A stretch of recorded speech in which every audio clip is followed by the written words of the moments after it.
Hello बच्चों, कैसे हैं आप? क्या हालचाल आपके? मेरे सीए फाउंडेशन के प्यारे प्यारे बच्चों, आपके रिवीजन सीरीज के अंदर मेरे बच्चे आज जिस चैप्टर की हम शुरुआत करेंगे और चैप्टर को प्रॉपर तरीके से रिवाइज करेंगे, उस चैप्टर का नाम है इन्वेंट्री वैल्यूएशन। इन्वेंट्री वैल्यूएशन में जितने भी थ्योरी, जितने भी प्रैक्टिकल कॉन्सेप्ट अपने एग्जाम में आ सकते हैं, जो रेगुलर क्लासेज में आपने पढ़े हुए, उनका कंप्लीट रिवीजन कराने वाला हूँ। एक एक कॉन्सेप्ट को बहुत बेहतर तरीके से मैंने यहाँ पे आपको समझाया है, रिवाइज कराया है, और इसको आप बहुत बेहतर तरीके से वो करने वाले हैं।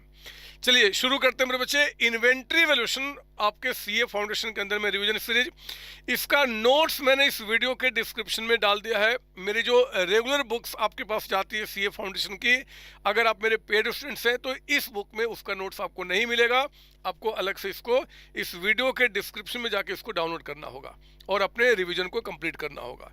एक काम आप जरूर करेंगे सारे बच्चे, एक तो वीडियो को आप अभी के अभी लाइक कीजिए, क्योंकि जो कंटेंट मेरे बच्चे आगे देने वाला हूं वो रियली में दी बेस्ट कंटेंट है आपके लिए, और आपके सीए फाउंडेशन की तैयारी में आपको बहुत बेहतर करने वाला है।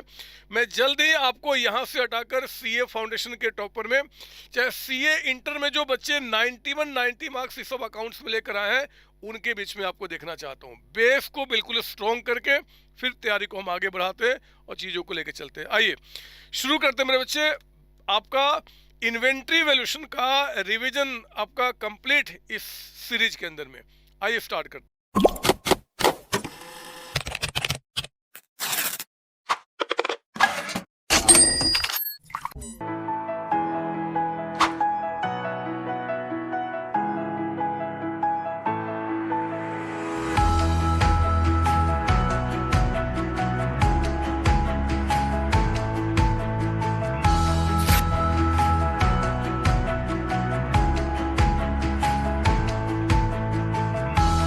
आइए, वैल्यूएशन ऑफ इन्वेंट्री।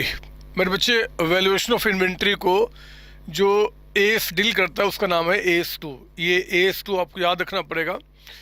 और मेरे ड्रेस चेंज हो गए, मेरा थोड़ा स्टाइल चेंज हो गया, थोड़ा मैं मतलब अलग दिख रहा हूँ, पर चिंता नहीं करना, आपका मैराथन ही चल रहा है और हम लोग आगे उसी को कंटिन्यू कर रहे हैं। तो आप आइए जरा यहाँ पे वैल्यूएशन ऑफ इन्वेंट्री में फटाफट हम इसका रिवीजन करते हैं, कि ऐसा कि ताकि कोई पॉइंट छूटे ना।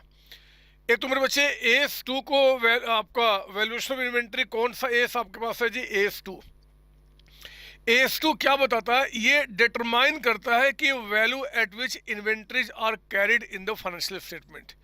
इन्वेंट्रीज को हम फाइनेंशियल स्टेटमेंट में कितने पे कैरी करेंगे, कितने पे दिखाएंगे, इसके बारे में मेरे बच्चे सारी जानकारी हमें एस2 देता है। इन्वेंट्रीज होते क्या है, तो याद रखना, ये रिवीजन क्लास है, फटाफट आप मेरे साथ रिवीजन करेंगे। और मैं बार बार कहता हूँ कि रिवीजन करने का सबसे बेस्ट तरीका क्या होता है कि पहले आप यहाँ पे पूरा आपने स्टडी किया मेरे साथ, इसके बाद मेरे बच्चे पेड क्लासेज के अंदर में जो आपने नोट्स बनाए हैं, या फिर अगर कोई और बच्चा है जो मुझसे नहीं पढ़ा, अपने सर के क्लास से पढ़ा या फिर सेल्फ स्टडी किया है, तो भी मेरे बच्चे उस टाइम पे जो आपने नोट्स बनाए हैं ना, उस नोट्स के एक एक पेज को आपको पलटना है। कई सारी ऐसी बातें होती है जो मैराथन में डिटेल में नहीं की जा सकती, क्योंकि शॉर्ट रिवीजन है, वहाँ पे हमने आपको डिटेल में समझाया हुआ है। तो सबसे बेस्ट तरीका कि इसको पढ़ने के बाद आपको अपने नोट्स को पलटना है, और बिना पलटे हुए अगर एग्जाम देने जाते हैं तो बहुत बहुत बहुत बड़ा रिस्क पे जाते हैं बच्चे, किसी का भी कोई भी मैराथन आप देखें। सुनिए मेरी बात, इन्वेंट्रीज क्या होते हैं? इन्वेंट्रीज आर एसेट्स, ये एक एसेट्स है held for sale in the ordinary course of business. Business में जिन गुड्स को हम सेल करते हैं, मतलब यहाँ कहने का मतलब आपका फिनिश गुड्स है ना, फिनिश गुड्स। तो फिनिश गुड्स हम लोग हेल्ड करते हैं फॉर द सेल आपका, या फिर in the process of production of such goods. बताओ इसका मतलब हमने क्या सीखा हुआ है? WIP, वर्क इन प्रोग्रेस आपका। In the form of material और supplies to be consumed in the production process, और in the rendering of services. आप अगर सर्विसेज के बिजनेस में हो तो सर्विस के रेंडर करने में, अगर आप प्रोडक्शन कर रहे हो किसी गुड्स का, तो प्रोडक्शन में जिस मटेरियल को आप कंज्यूम करते हो, मटेरियल या सप्लाईज, ये मतलब हो गया आपका रॉ मटेरियल्स। तो ये सभी के सभी क्या होंगे जी? आपके इन्वेंट्री के डेफिनेशन में आएंगे। कहता है कि other than machinery spares. Machinery spares का मतलब हमने क्या बताया हुआ है? मतलब जो स्पेयर पार्ट्स किसी एक खास मशीन में यूज होगा बच्चे, किसी खास मशीन में, तो वो आपका क्या होगा, यहाँ पे मशीनरी स्पेयर्स के अंदर में आएगा, जो किसी खास मशीन में आपका यूज होता है। या फिर सर्विसिंग इक्विपमेंट, जैसे कि आपने अपने एसेट्स का सर्विसिंग करने के लिए, उसको मेंटेन करने के लिए आपने कोई इक्विपमेंट रखा है, वो भी आपका AS2 में कवर नहीं होगा। रिपीट कर रहा हूँ, ये finish goods, WIP, raw material, ये सारे इन्वेंट्री के डेफिनेशन में आएंगे, लेकिन अदर देन इनको छोड़ के, किनको छोड़ के, मशीनरी स्पेयर्स हो गया, सर्विसिंग इक्विपमेंट हो गया, या फिर stand by equipment. Stand by equipment का मतलब हो गया कि अगर ये मशीन खराब हो गया तो कोई बात नहीं, इस मशीन से काम चला लेंगे, है ना बच्चे। तो उन चीज़ों को यहाँ पे कवर नहीं किया गया, बट याद कीजिए कि हमने कहा था इंक्लूडिंग, इसमें और क्या क्या मिला हुआ है जी, इंक्लूडिंग। हम इन्वेंट्री में और क्या क्या लेते हैं, स्पेयर पार्ट्स, अगर कोई स्पेयर पार्ट्स है या फिर लूज टूल्स है, लूज टूल्स, ये सभी आपके इन्वेंट्री में कवर होंगे। ये स्पेयर पार्ट्स, लूज टूल्स क्या होते हैं, जो फ्रिक्वेंटली किसी भी मशीन में यूज होगा। देखो, कोई एक ऐसा पार्ट जो एक खास मशीन में यूज होगा, वो तो आपका यहाँ पे नहीं आएगा, वो मशीनरी स्पेयर्स, वो इन्वेंट्री 2 में नहीं आता, वो PPE में आता, प्रॉपर्टी प्लांट इक्विपमेंट के अंदर में। उसके बारे में हम बाद में जानकारी करेंगे। तो यहाँ पे ध्यान रखना, finish goods, raw material, WIP, spare parts, loose tools. Spare parts का मतलब क्या होता है कि जो फ्रिक्वेंटली किसी भी मशीन में यूज होगा। जैसे कि मैंने कहा कि वो आपका नट बोल्ट हो गया, या फिर कोई वो नहीं होता आपका बैटरी, बैटरी जो आप इस फ़ोन में भी, फ़ोन नहीं, वो इस टॉर्च में जो गोल वाली बैटरी आती है, यहाँ नहीं वहाँ, मतलब जो जो फ्रिक्वेंटली कहीं भी यूज होगा, वो आपका इन्वेंट्री के कैटेगरी में कवर्ड होगा। ठीक है, सिग्निफिकेंस या नीड क्या है इन्वेंट्री वैल्यूएशन का, हो सकता है कि आपके एग्जाम में ये क्वेश्चन बन जाए थ्योरी के रूप में, तो आप इसको याद रखेंगे। इन्वेंट्री क्यों वैल्यू करते हैं जी, इनकम के डिटर्मिनेशन के लिए, क्योंकि बिना इन्वेंट्री को जाने बगैर आप अपने ट्रेडिंग अकाउंट या फिर SPL नहीं बना सकते, आप प्रॉफिट अपना नहीं निकाल सकते, है ना, उसकी रिक्वायरमेंट होती है। फाइनेंशियल पोजीशन, यानी कि बैलेंस शीट में आपके एसेट्स का क्या पोजीशन है, लायबिलिटी क्या है, कैपिटल क्या है, वो हम दिखाते हैं ना बच्चे। तो एसेट्स का पोजीशन दिखाने के लिए इन्वेंट्री को भी ऐड करना होगा, तो इन्वेंट्री का वैल्यूएशन इंपॉर्टेंट है आपके फाइनेंशियल पोजीशन यानी कि बैलेंस शीट को बनाने के लिए। शॉर्ट टर्म लिक्विडिटी एनालिसिस, आप शॉर्ट टर्म में लिक्विड हो कि नहीं हो, 12वीं क्लास में आपने पढ़ा है। लिक्विडिटी रेशियो मतलब करंट रेशियो, क्विक रेशियो, इनको निकालने के लिए हमें स्टॉक की वैल्यू को जानना पड़ता है।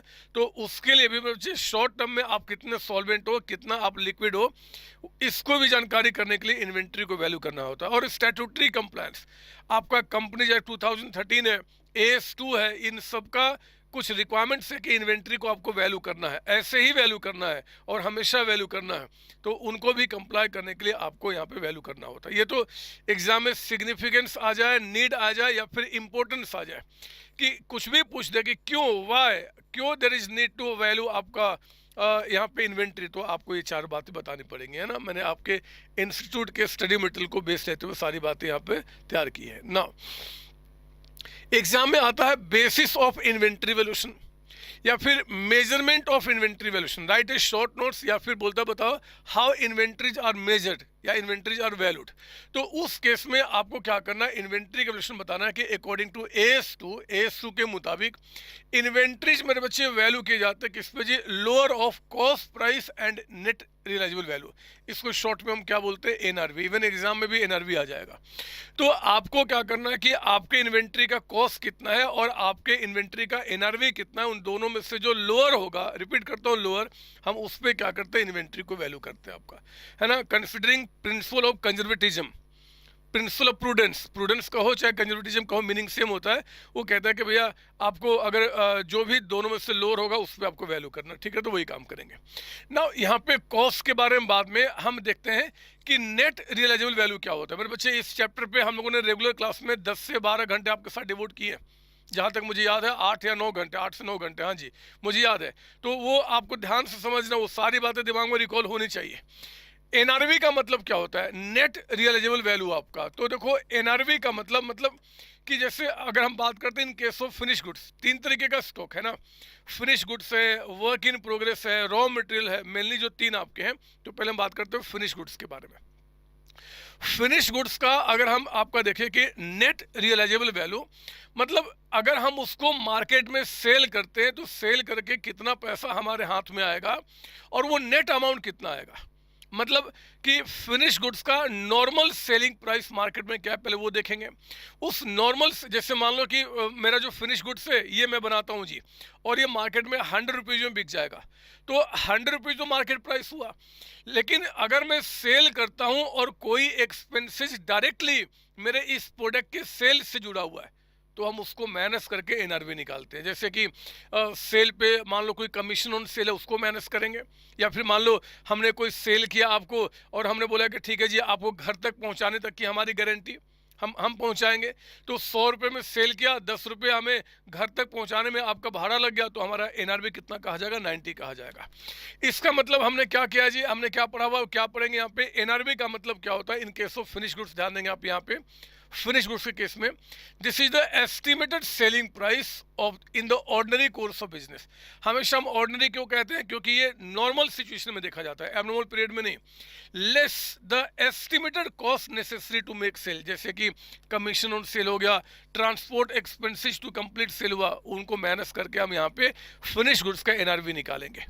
अब मैंने एक एग्जांपल आपको यहाँ पे तैयार किया हुआ है आपके रिवीजन के लिए, ताकि फटाफट इसको साथ साथ समझते चलें और हमें मतलब मजा आए इस रिवीजन क्लास में भी।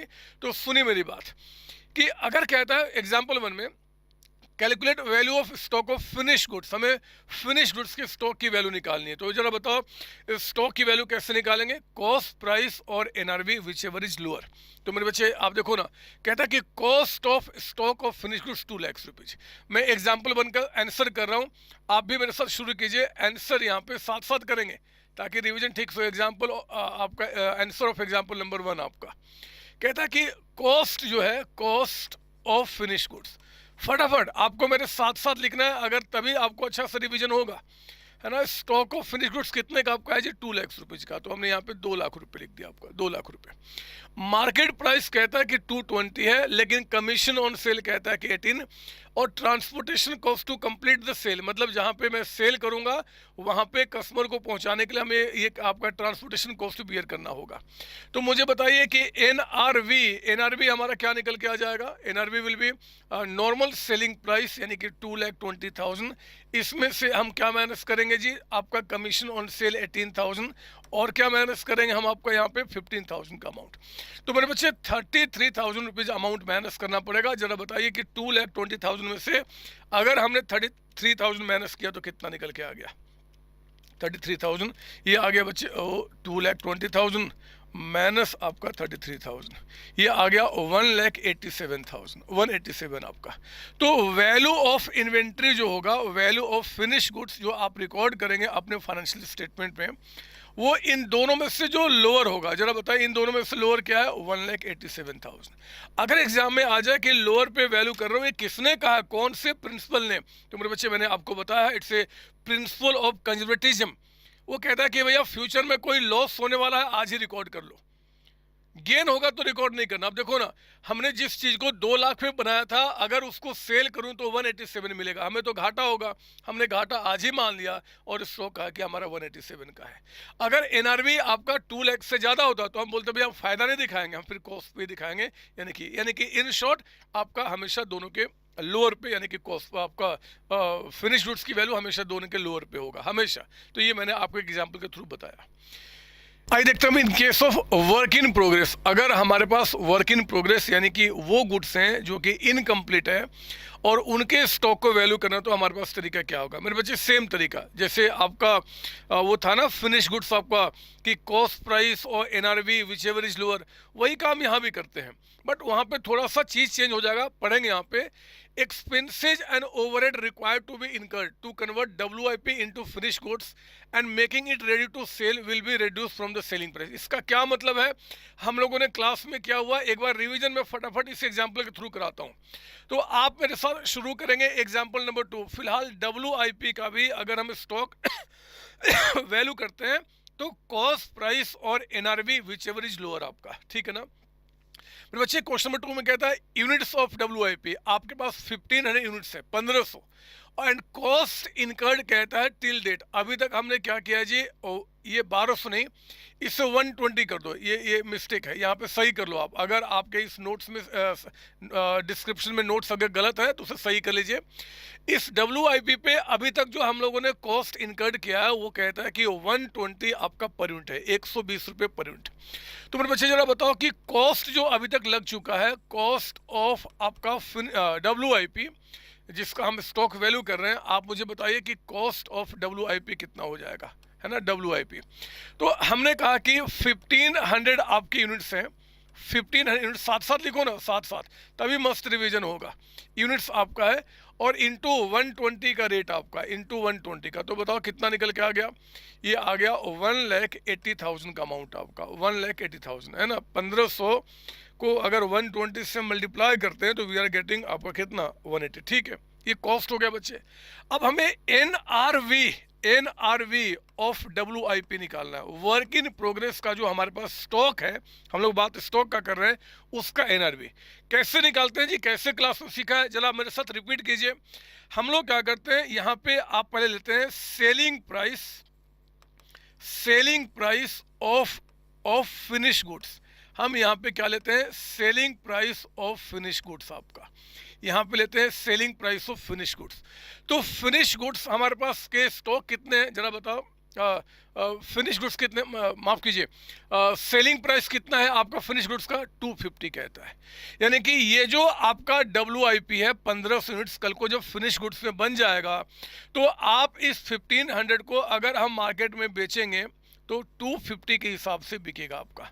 तो मुझे बताइए कितना हो जाएगा, 1500 इंटू 250 का अमाउंट, दैट कम्स टू 3,75,000। मेरे बच्चे ये 375 आपका नॉर्मल सेलिंग प्राइस होगा, बट WIP का नहीं, एक किसका होगा जी, फिनिश गुड्स का।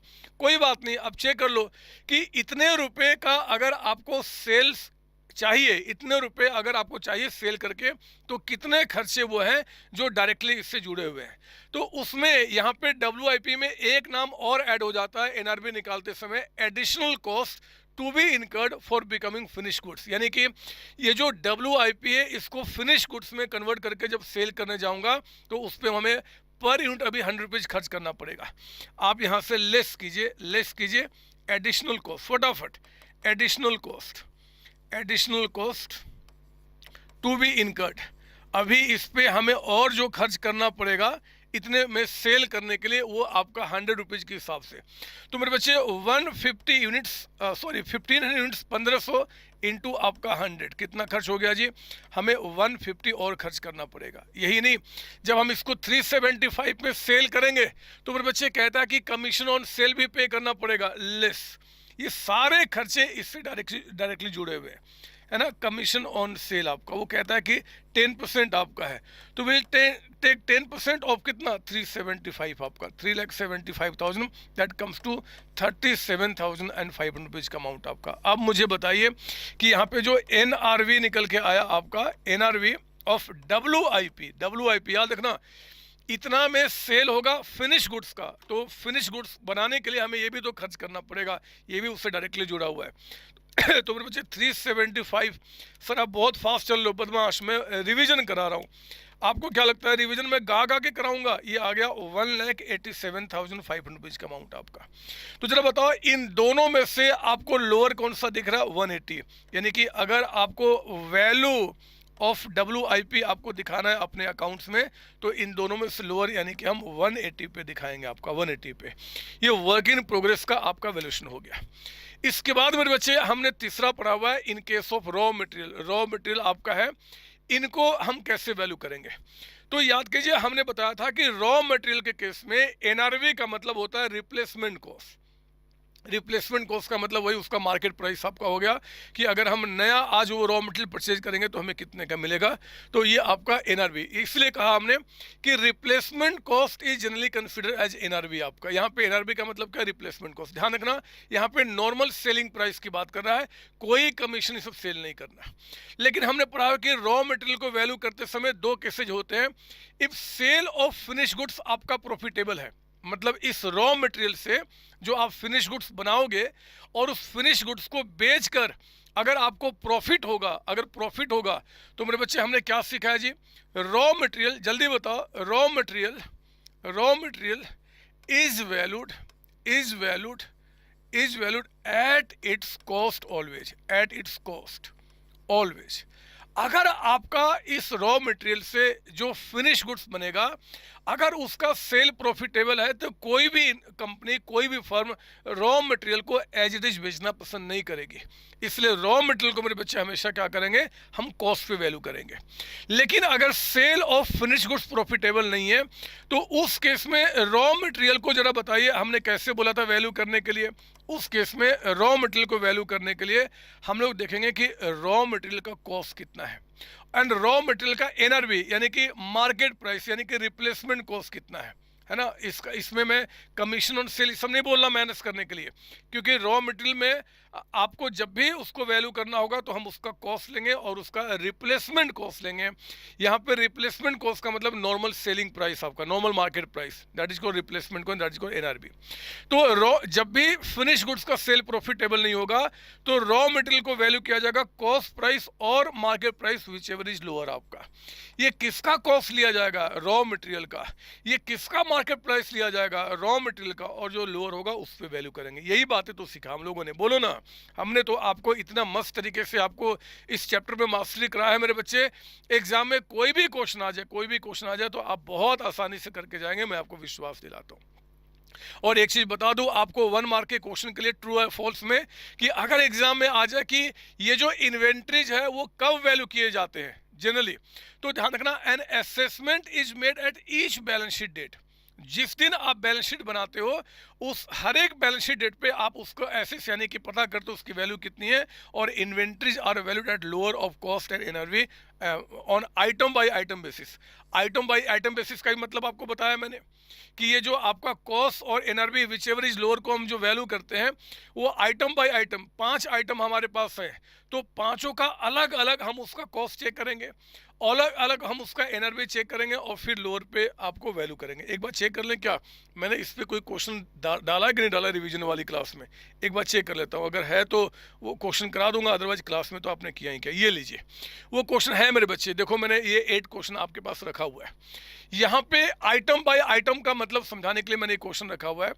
Company deals in 3 product ABC which are neither similar nor interchangeable, मतलब तीनों ही प्रोडक्ट अलग अलग है, कोई सिमिलरिटी नहीं है, कोई इंटरचेंजेबल नहीं है। At the time of closing of its account for the year 21-22 historical cost यानी कि उसकी कॉस्ट और उसका जो एनआरवी है of the items of the closing stock are given below. Item कहता है ABC 3 है मेरे बच्चे, ये रुपीज इन लैक्स यहाँ नहीं है, वो यहाँ पे है ना, रुपीज इन लैक्स, ये सारे फिगर लैक्स में आपको दिए हुए हैं।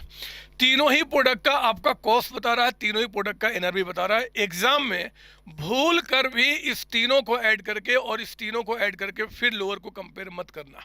हमने क्या सीखा? आइटम बाय आइटम, मतलब अगर आइटम जो इन्वेंट्रीज आपके पास है, जितने टाइप्स की इन्वेंट्री होगी उन सबको अलग अलग हम उसको वैल्यू करते हैं, अलग अलग। तो हम क्या करेंगे जी, लोअर जो लिया जाएगा बच्चे, लोअर जो लिया जाएगा आपका, अगर मैं इसको कॉलम A कह दूं, इसको कॉलम B कह दूं, तो लोअर जो लेंगे A एंड B का, वो क्या करेंगे हम आइटम बाय आइटम लेंगे। बताइए आइटम A का कॉस्ट इतना है और एनआरवी 28, तो क्या करेंगे हम, लोअर से 28 हो गया। यहाँ पे 32 एंड 32 में लोअर कौन सा है? 32 ही है, दोनों सेम ही है, तो फिर क्या दिक्कत है। यहाँ 16 एंड 24 में लोअर कौन सा है? 16 आपका। अब जो ये वैल्यू आएगा बच्चे तीनों का ऐड करके, वो होगा वैल्यू ऑफ स्टॉक आपका, वैल्यू ऑफ स्टॉक। मतलब आइटम बाय आइटम का मतलब यही निकल के आता है, यही तो हमने सीखा है।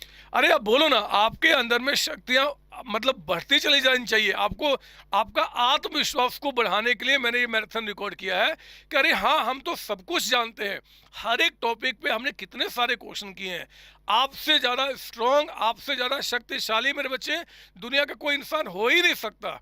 आप जाओ ना एग्जाम देने के लिए, जिस दिन एग्जाम आप दोगे, एग्जाम से जब बाहर निकलोगे तो आप मुझ पर गुस्सा करोगे कि सर आपने तो इतने टफ क्वेश्चन की पढ़ाई करा दी थी और एग्जाम में सिंपल क्वेश्चन आ गया, ये तो गलत किया आपने।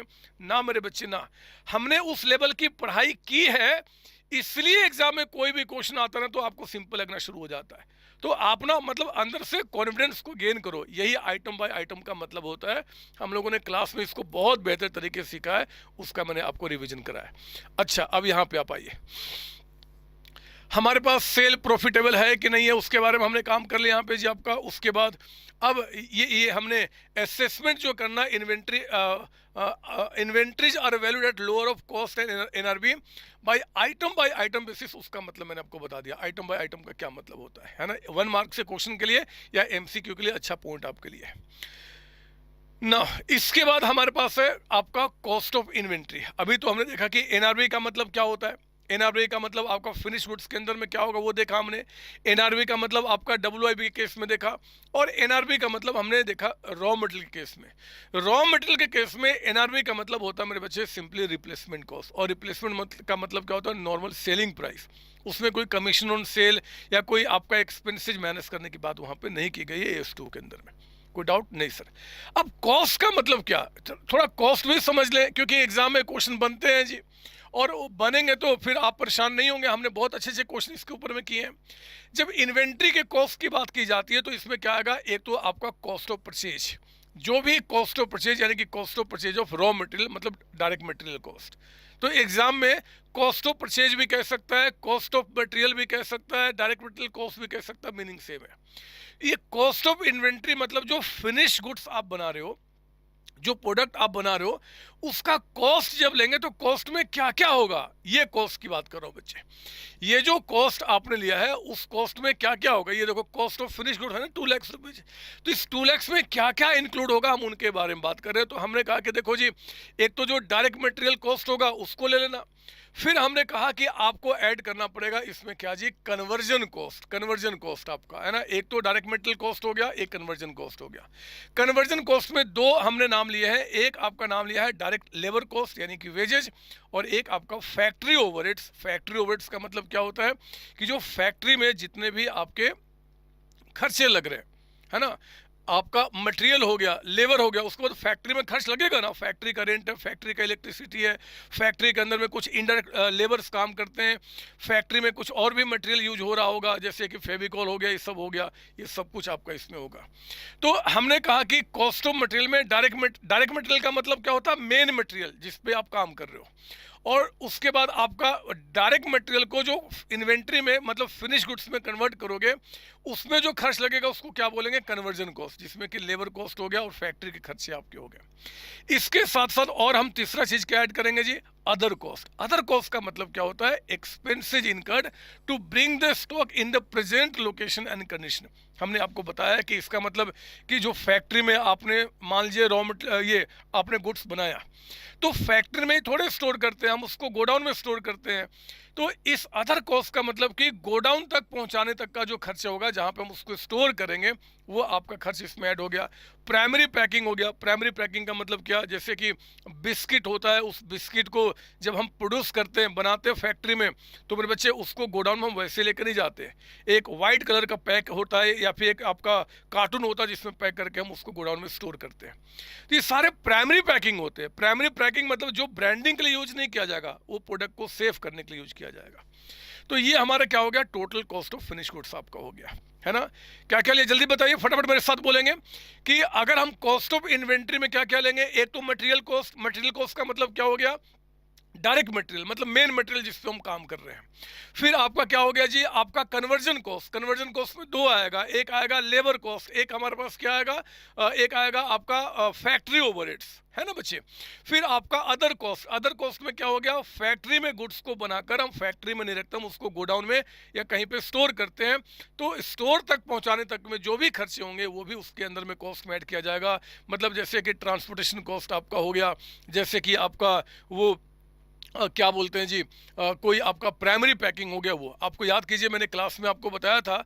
यहाँ पे आपको ये जो ट्रांसपोर्ट कॉस्ट है उस पर कंफ्यूज नहीं होने के लिए हमने कहा था, देखो जी फैक्ट्री से लेकर, हमने आपको बताया हुआ है, फैक्ट्री से लेकर गोडाउन तक आप जब लेकर आते हो तो यहाँ पे जो फ्रेट आपने पे किया, यहाँ जो फ्रेट पे किया वो क्या होगा, कॉस्ट का पार्ट बन जाएगा, कॉस्ट का। तो बच्चे गोडाउन या फिर शोरूम से जब हम कस्टमर के पास गुड्स को पहुंचाते हैं तो यहाँ पे जो हम कमिट करते हैं कि ट्रांसपोर्ट कॉस्ट हम बेयर करेंगे, मतलब सेलर बेयर करेगा, ये क्या होगा, एनआरवी को निकालने में उसको माइनस किया जाएगा। ये बातें हमने सीखा हुआ है। तो ये यहाँ वाला कॉस्ट आपका कॉस्ट का पार्ट हो जाएगा, यहाँ का ट्रांसपोर्ट क्या होगा जी, एनआरवी निकालने में हम उसको आपका माइनस करते हैं। ये हमारा total cost of finish goods हो गया। इंपॉर्टेंट नोट में और आपका बात जो समझना है वो है कि ये जो आपका जो कॉस्ट ऑफ परचेज है या फिर डायरेक्ट मटेरियल कॉस्ट, हो सकता है कि एग्जाम में पूछ दे कि बताओ इसकी ये कैसे निकाला जाता है। तो मेरे बच्चे हमने ये भी सीखा हुआ कि कॉस्ट ऑफ परचेज का मतलब, कॉस्ट ऑफ परचेज किसका, इसका मतलब कि ऑफ रॉ मटेरियल। परचेज का मतलब क्या हो गया यहाँ पे, ऑफ रॉ मटेरियल। जो रॉ मटेरियल यानी कि डायरेक्ट मटेरियल जो हम लोगों ने परचेज किया है उसकी कॉस्ट में क्या क्या इंक्लूड होगा। तो हमने कहा कि देखो जी उसके कॉस्ट में एक तो purchase price of raw material, कोई टैक्सेज पे किया है ऑन परचेज, इसको परचेज करने पे कोई टैक्स पे किया, जैसे ऑक्ट्रे हो गया, कोई और भी चार्ज खर्चे हो गए, लेकिन ध्यान देना नॉन रिकवरेबल है। ये नहीं कि हमने पे किया और हम उस टैक्स को बाद में रिकवर कर लेंगे, जैसे जीएसटी होता है। अब आपको ध्यान देना होगा, अभी अब छोटे बच्चे पर जीएसटी के बारे में मैंने आपको सिखाया हुआ है थोड़ा बहुत, जितनी आपको रिक्वायरमेंट होगी। मेरे बच्चे जीएसटी जो आपका है, अगर आपने पे किया है और वो आप एडजस्टेबल नहीं है, रिकवरेबल नहीं है, आप उसको इनपुट क्लेम नहीं कर सकते हैं, तो अगर वो जीएसटी आपको खुद बियर करना है, अगर खुद बियर करना है तब तो वो आपके कॉस्ट का पार्ट बनेगा। लेकिन जीएसटी अगर आप किसी और पे ट्रांसफर कर सकते हो तो वो कॉस्ट का पार्ट नहीं बनेगा। सिंपल सा कहने का मतलब है AS2 का, वो सारे टैक्सेज जो आपने पे किए हैं लेकिन उस टैक्सेज को खुद आपको बियर करना है, आप किसी और पार्टी पे, किसी और आदमी पे आप उसको शिफ्ट नहीं कर सकते, तो वो भी आपका कॉस्ट का पार्ट बनेगा। हमने कोई कमीशन पे किया जी परचेज पे, इस रॉ मटेरियल को परचेज करने के टाइम में कोई कमीशन पे किया वो भी ऐड कीजिए। कोई फ्रेट कार्टेज या कैरेज पे किया, इनवर्ट का मतलब कि उस रॉ मटेरियल को अपने फैक्ट्री में, अपने गोडाउन में लाने तक में कोई आपका फ्रेट सब पे किया, वो भी आपका रॉ मटेरियल का पार्ट बनेगा। और हाँ, हमें कोई डिस्काउंट मिल गया, ट्रेड डिस्काउंट, रिबेट या ड्यूटी ड्रॉबैक आपका हो गया, तो वो क्या होगा, हमारे इस कॉस्ट को कम कर देगा, तो उसको माइनस कर देंगे, है ना। परचेज प्राइस मतलब यहाँ पे हो गया, अगर ये आपका लिखा हुआ है अलग से, इसका मतलब कि यहाँ पे क्या हो गया जी, उसका मार्केट प्राइस हो गया, मार्केट प्राइस। तो 100 रुपये का था, अब मान लो कि हमें उसमें 10 रुपये का ट्रेड डिस्काउंट मिल गया तो उसको हटा देंगे, रिबेट मिल गया तो उसको हटा देंगे, ड्यूटी ड्रॉबैक मतलब जो टैक्स पे किया था वो ड्रॉबैक हो गया, रिफंड हो गया तो उसको माइनस कर देंगे, ये इसका मतलब होता है, ठीक है ना। अब देखो अगला टॉपिक आपके पास है exclusion from the cost of inventory. Inventory के कॉस्ट से हम क्या क्या एक्सक्लूड करेंगे, मतलब कि इन्वेंट्री के कॉस्ट में क्या क्या हम इंक्लूड नहीं करेंगे। ये बहुत ही इंपॉर्टेंट है आपके लिए, थ्योरी के लिए मेरे बच्चे, थ्योरी के लिए भी, प्रैक्टिकल क्वेश्चन भी बन सकता है। हम लोगों ने क्लास में बहुत अच्छी तरीके से किया, हम उसका रिवीजन करा रहे हैं। जरा बताओ कॉस्ट ऑफ इन्वेंट्री में इंक्लूड क्या क्या होता है। अभी हमने ऊपर देखा था, एक था डायरेक्ट मटेरियल कॉस्ट, है ना। डायरेक्ट मटेरियल कैसे निकलता है जी, इस तरीके से निकलता है। फिर क्या था बच्चे, कन्वर्जन कॉस्ट था, कन्वर्जन कॉस्ट। फिर क्या था आपका अदर कॉस्ट था। कन्वर्जन कॉस्ट में क्या क्या था, दो चीज, आपका डायरेक्ट लेबर हो गया और दूसरा क्या था हमारे पास फैक्ट्री ओवरहेड आपका हो गया। सर बहुत फास्ट चल रहा, नहीं बदमाश, आराम से चल रहा, तभी तो मैराथन का मतलब बनेगा, अदरवाइज तो फिर कोई फायदा नहीं होगा। तो आप जो कॉस्ट ऑफ इन्वेंट्री में यानी कि कॉस्ट ऑफ स्टॉक निकालते समय इन चीजों को हम ऐड करते हैं। इनके सिवाय मेरे बच्चे कोई भी खर्च होगा ना, वो सारे के सारे क्या होंगे, एक्सक्लूड होंगे। जैसे यहाँ पे जब मटेरियल कॉस्ट कहा गया ना, तो जो मटेरियल हमने उस सामान को बनाने में यूज किया, कुछ मटेरियल लॉस्ट हो गया, आग लग गई, चोरी हो गया, कुछ हुआ और आपका लॉस्ट हो गया, तो एबनॉर्मल नेचर के, चाहे वो मटेरियल हो चाहे एबनॉर्मल नेचर का आपका कन्वर्जन कॉस्ट यानी कि लेबर कॉस्ट हो, कोई भी खर्च जो एबनॉर्मल नेचर का होगा वो हम इन्वेंट्री के कॉस्ट में इंक्लूड नहीं करते, ठीक है ना। हमने कोई एम्प्लॉय को जो फैक्ट्री में वर्कर्स काम करते हैं वेजेज पे किया, वो तो नॉर्मल है। लेकिन फैक्ट्री में स्ट्राइक हो गया, उस समय हमें वेजेज पे करें, वो एबनॉर्मल होगा, वो कॉस्ट का पार्ट नहीं होगा। उन्हीं बातों को मैंने बताया कि abnormal amount of wasted material या फिर लेबर या कोई भी प्रोडक्शन ओवरहेड आपका होगा, वो आपका इसमें एक्सक्लूड होगा, मतलब इसमें नहीं मिलेगा। कोई स्टोरेज कॉस्ट है जी, कोई स्टोरेज कॉस्ट है, unless those cost are necessary in the production process prior to a further production process. मतलब जो आपने गुड्स बना लिया, गुड्स को बनाने के बाद आप उसको एक स्टोर हाउस में आप उसको स्टोर कर रहे हो बनाने के बाद, तो मेरे बच्चे वो स्टोरेज कॉस्ट होगा, वो इसका कॉस्ट का पार्ट नहीं बनेगा, वो पार्ट नहीं बनेगा। लेकिन अगर कोई प्रोडक्ट बना रहे हो और उसके लिए स्टोरेज कंपलसरी है, जैसे कि मैं एक बात बताऊं, शराब जो बनता है ना बच्चे, वो क्या होता है जी कि आज करते हैं, मतलब आज कुछ उसका प्रोसेस होता है, फिर हम उसको स्टोर करते हैं, उसको पुराना करते हैं, फिर उसको हम बनाते हैं। तो यहाँ जो स्टोरेज हो रहा है वो आपका कॉस्ट का पार्ट बनेगा, क्योंकि that is part of production. लेकिन अगर प्रोडक्ट आपने बना लिया है, बनाने के बाद अभी मार्केट में डिमांड नहीं है, अब आप उसको स्टोर कर रहे हो वेयर हाउस में चाहे कहीं पर भी, तो वो स्टोरेज का जो कॉस्ट होगा that will not be the part of cost of आपका प्रोडक्शन। तो हमने कहा स्टोरेज कॉस्ट होगा, वो भी नहीं होगा। लेकिन unless those cost are necessary in the production process prior to further production process, का मतलब मैंने बता दिया। कोई एडमिनिस्ट्रेटिव यानी कि ऑफिस के खर्चे होते हैं that do not contribute to bringing the inventory to the present location, वो भी पार्ट नहीं बनेगा।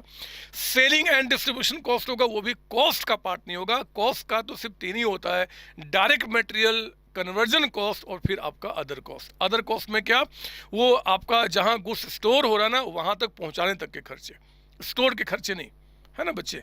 तो ये ध्यान रखना, ये आपके लिए इंपॉर्टेंट है, आपका थ्योरी के लिए, इस बात को ध्यान रखेंगे। कोई डाउट इसके अंदर में? नहीं सर। फिर आपका एग्जामिनर पूछ सकता है, जो हम लोगों ने क्लास में किया हुआ, वो है आपका इन्वेंट्री रिकॉर्ड सिस्टम या फिर इन्वेंट्री सिस्टम। ये भी वर्ड आपको क्लियर होने चाहिए। पर बच्चे आपके पास जो इन्वेंट्री का रिकॉर्ड जो हम लोग मेंटेन करते हैं, आप जब किसी कंपनी में जाएंगे और वहाँ पे क्या होगा जी, आप देखेंगे कि यार रिकॉर्ड्स जो है, क्योंकि इन्वेंट्री का आना जाना लगा रहता है, तो हम उसके रिकॉर्ड को कैसे मेंटेन कर रहे हैं। इन्वेंट्री सिस्टम हमारा क्या है या फिर इन्वेंट्री रिकॉर्ड सिस्टम क्या है मेरे बच्चे? दो है, एक है आपका पीरियोडिक और एक आपका होता है परपेचुअल। पीरियोडिक का मतलब क्या होता है जी, परपेचुअल का मतलब क्या होता है? परपेचुअल का मतलब हर एक इन्वेंट्री के आने और जाने के बाद उसके स्टॉक को काउंट करना। आज इन्वेंट्री कितना गया, अब हमारे पास कितना है जी, कितनी उसकी वैल्यू है। आज इन्वेंट्री कितना चला गया, चले जाने के बाद अब कितना इन्वेंट्री बचा, कितना उसका वैल्यू बचा। मतलब जब जब हमारे आपका स्टोर में या फिर बिजनेस में इन्वेंट्रीज आएंगे या फिर जाएंगे, हर एक आने जाने के बाद इन्वेंट्री को, रिकॉर्ड को मेंटेन करना, उसको बोलते हैं परपेचुअल सिस्टम, है ना बच्चे। और पीरियोडिक सिस्टम का मतलब क्या होता है कि after a given period of time, एक महीने के बाद, 2 महीने के बाद या 1 साल के बाद क्या करते हैं, हम इन्वेंट्री को वैल्यू करते हैं। उस समय जाते हैं गोडाउन में, देखते हैं कितना स्टॉक है, उसका वजन करते हैं, फिर उसकी कीमत निकालते हैं, उसको बोलते हैं पीरियोडिक आपका। तो कहता है, ध्यान देंगे पीरियोडिक में कि एक्चुअल फिजिकल काउंट, हम लोग एक्चुअली जो उसका फिजिकल स्टॉक उसको काउंट करते हैं। एक्चुअल फिजिकल काउंट, यहाँ पे actual physical count of all the inventories items on hand on a particular date, बहुत ध्यान से, on which inventory is valued. एक पर्टिकुलर डेट पे आप फिजिकली जाके काउंट करते हो, फिर उसकी वैल्यू को निकालते हो, उसको बोलते हैं हम पीरियोडिक आपका, है ना। Therefore the inventories used during the year is calculated by adding opening plus purchase minus closing. ये क्या है अभी हम बाद में समझ लेंगे।